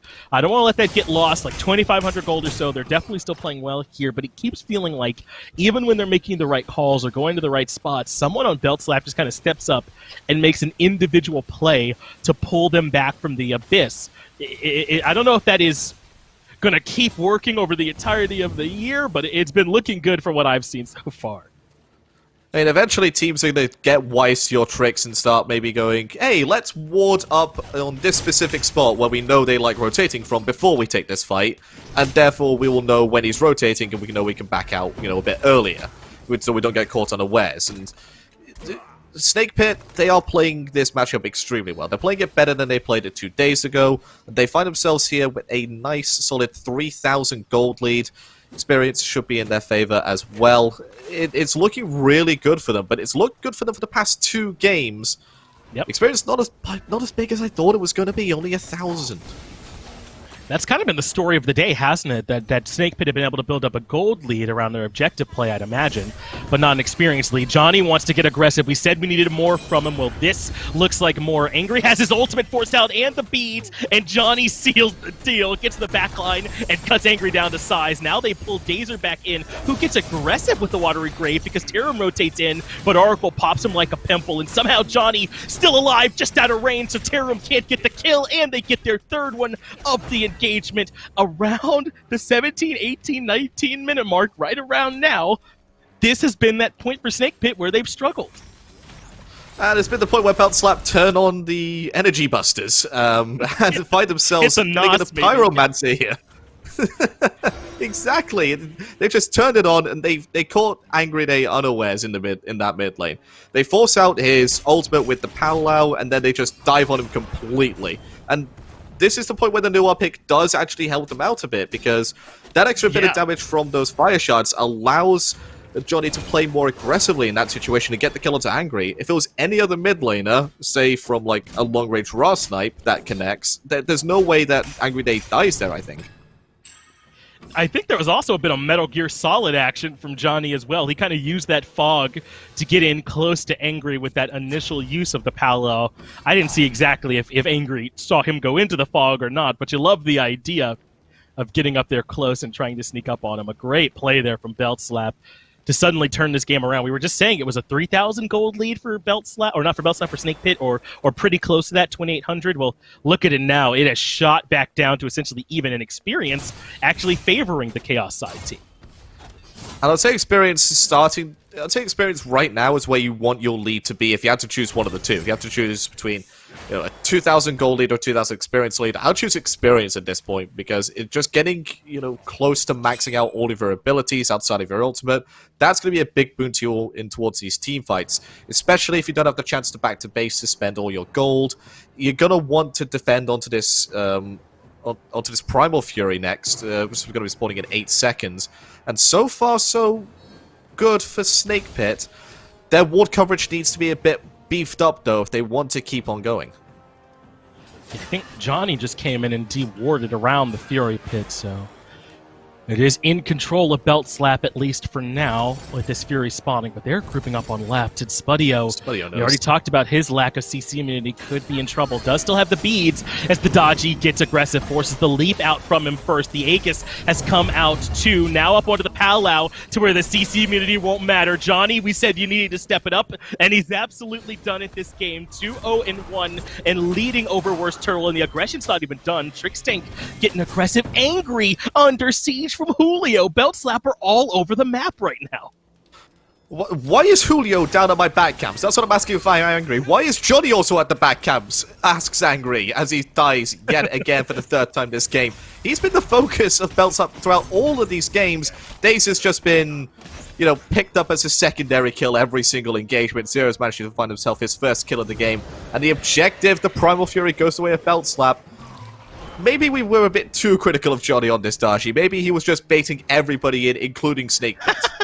Yeah, man, maybe he was hustling them because he really had this kind of potential there. But truly, what this really shows to me, Alpha Jackal, is that we were right. Clearly, there was a lot more high end to this dodgy play for Dzoni than what we were seeing, and here it is now coming out from him. I mean, it's been a much better game. He's been much more accurate with these powwows. Have been truly just much more active. I feel like he's just had more at bats, so to speak, with the powwow here this game. Really, it's been about pressuring Angry, and I don't know, is the Raijin easier to pressure than the Merlin? Is it because they don't have to worry about getting Thor dunked all the time? What's been the big difference this game? I think the big difference is that Julio was allowed to get his tier. I mean, you think that his Hercules is bad. His tier is his standard pick. That is his... If you give him any choice of God, he will pick tier and 9 times out of 10 in pretty much every single situation. And tier with the build that's going around in the SPL right now is a nightmare to deal with, because you can't peel him, even if with a Raijin, with the amount of fear timing that you get on your ultimate. They're going to get it for free, I think. There's no option for Terrorem or Dazer to get in. Yeah, Belt Slap have already claimed it. The only question now is, can Snake Pit do anything with the fight on the backside here, Applejackal? And Terrorem has been plucked back into the Wolves. He does find a good ultimate, but Johnny's right there to capitalize on him. Terrorem never really had much of a chance to accomplish anything. Julio trying to frontline, and Johnny blindside Spudio, lands the chain, and Julio dunks in with the Lawbringer. Dazer falls as well, and now Julio, looking to threaten Angry, baits out the Thunder Crash from him and pins him up against the wall. So few options for the Raijin in this spot. Even manages to avoid a couple shots there of the Taiko drum as a cleanup kill for Julio as he shuts down Angry. Suddenly disaster for Snake Pit as Belt Slap kick it into high gear and take over this last game. They just knew exactly where Snake Pit were. They knew exactly their burst potential onto this Fire Giant, and they could know their burst potential onto the Titan. I think this might actually be game. 2 seconds on Dazer, 10 seconds on Terrorem. I think the Terrorem timer is what they're worried about. Well, they are trying to bring down this Titan low, but look at the damage on the WorstTurttle and Dazer as well. Arkkyl finding a couple kills there towards the end. It isn't a deicide technically as Terrorem comes back up, but he will not be able to do enough. It's Belt Slap that are your circuit champions as they take care of Snake Pit 3-1. That was not how I expected it to end. I mean, you have these two like at the long 35-minute games. Exactly, 2 long 35-minute games, then all of a sudden, hits a 21-minute ruffle stomp. I mean, Snake Pit looked good value for their lead, and then, like you said, it's about that 17-18-minute mark. It doesn't take them another 17 or 18 minutes, it only takes them 4. And they just went, okay, you had your fun, you had your win, that's enough. You know, we're serious now. Yeah, it kind of feels like maybe they angered them. Like if it was an anime, they were in glasses. You see the sheen on it. Can't see their eyes anymore. They were ready to step up there. Were Belt Slap. Congrats to them off a big win. But AJ and I, we've talked enough about this game. I'll get it back over to Dolson and Lermy to break it down a bit more. Thank you, Finch. And Belt Slap stumble a little bit in game number 3, but they complete what they set out to do here at the beginning of Phase 1 in the SEC and secure themselves the championship over here in Europe. Now, Lermy, this game is half as long as the other two, 21 minutes, one of the quicker games I've really seen all this year. And I agree with the guys. I mean, this is one where the Snake Pit didn't seem totally out of it. And then talk about a snowball out of control for the last 4 or 5 minutes of the game. It just seemed like every single member of Belt Slap was unstoppable. We talked a little bit before, and Finch kind of mentioned it, that Johnny didn't have the best performance on the Daji last game, missed a couple of those chains, but this game, totally different story. He was on top of every single one of those, and it seemed like he couldn't miss for even just a little bit, but the thing I want to mention here is, this is why you ban Tier from Julio. He just is unstoppable on that character, and especially with the SOT build, it just he's been popping off. I mean, look, he's been constantly harassing the backline, and of course we talked before about how Angry is very good at staying super far back, but when you have Julio who can just walk at you and no single person can stop him, there's not much you can do as a Raijin. Yeah, and again, I was curious through the first couple of games, like, why such a heavy priority on Tier? Obviously, Julio very good, but it's one of those prove-it games. It finally makes it through. Julio needs to show us why it gets consistently banned out, and I think he did. We had some conversations around Johnny on the Daji, where it fits. Maybe it's kind of outside of his normal play style. I think, all being said, the Powerhouse finds some good value this game, but again, it's kind of that 1-2 punch I think they found. Julio opening up a lot of space in the front line, the Daji pulling in some high-priority targets, and Belt Slap just looked clean.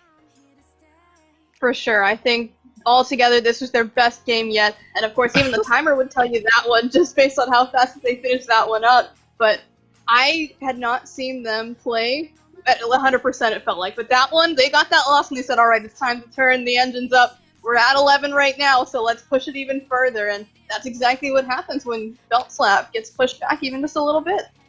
What's your takeaway, though, of the Snake Pit performance here today? They take a game off of Belt Slap, which is something no team has been able to do up to this point here in the SEC. Do you think there are some good takeaways, despite but despite second place here for the Snake Pit, some good takeaways for them moving into the next phase? I mean, it's very important to recognize here that they were actually able to take away that game. And like you said, no one else has been able to do that yet. So this has been their best performance this split INSO thus far. So I think, honestly, if they continue to work at this, keep their gameplay very solid coming into the next split, I think that they can definitely be a contender for the #1 spot. But Belt Slap, I mean, they just really took that one home.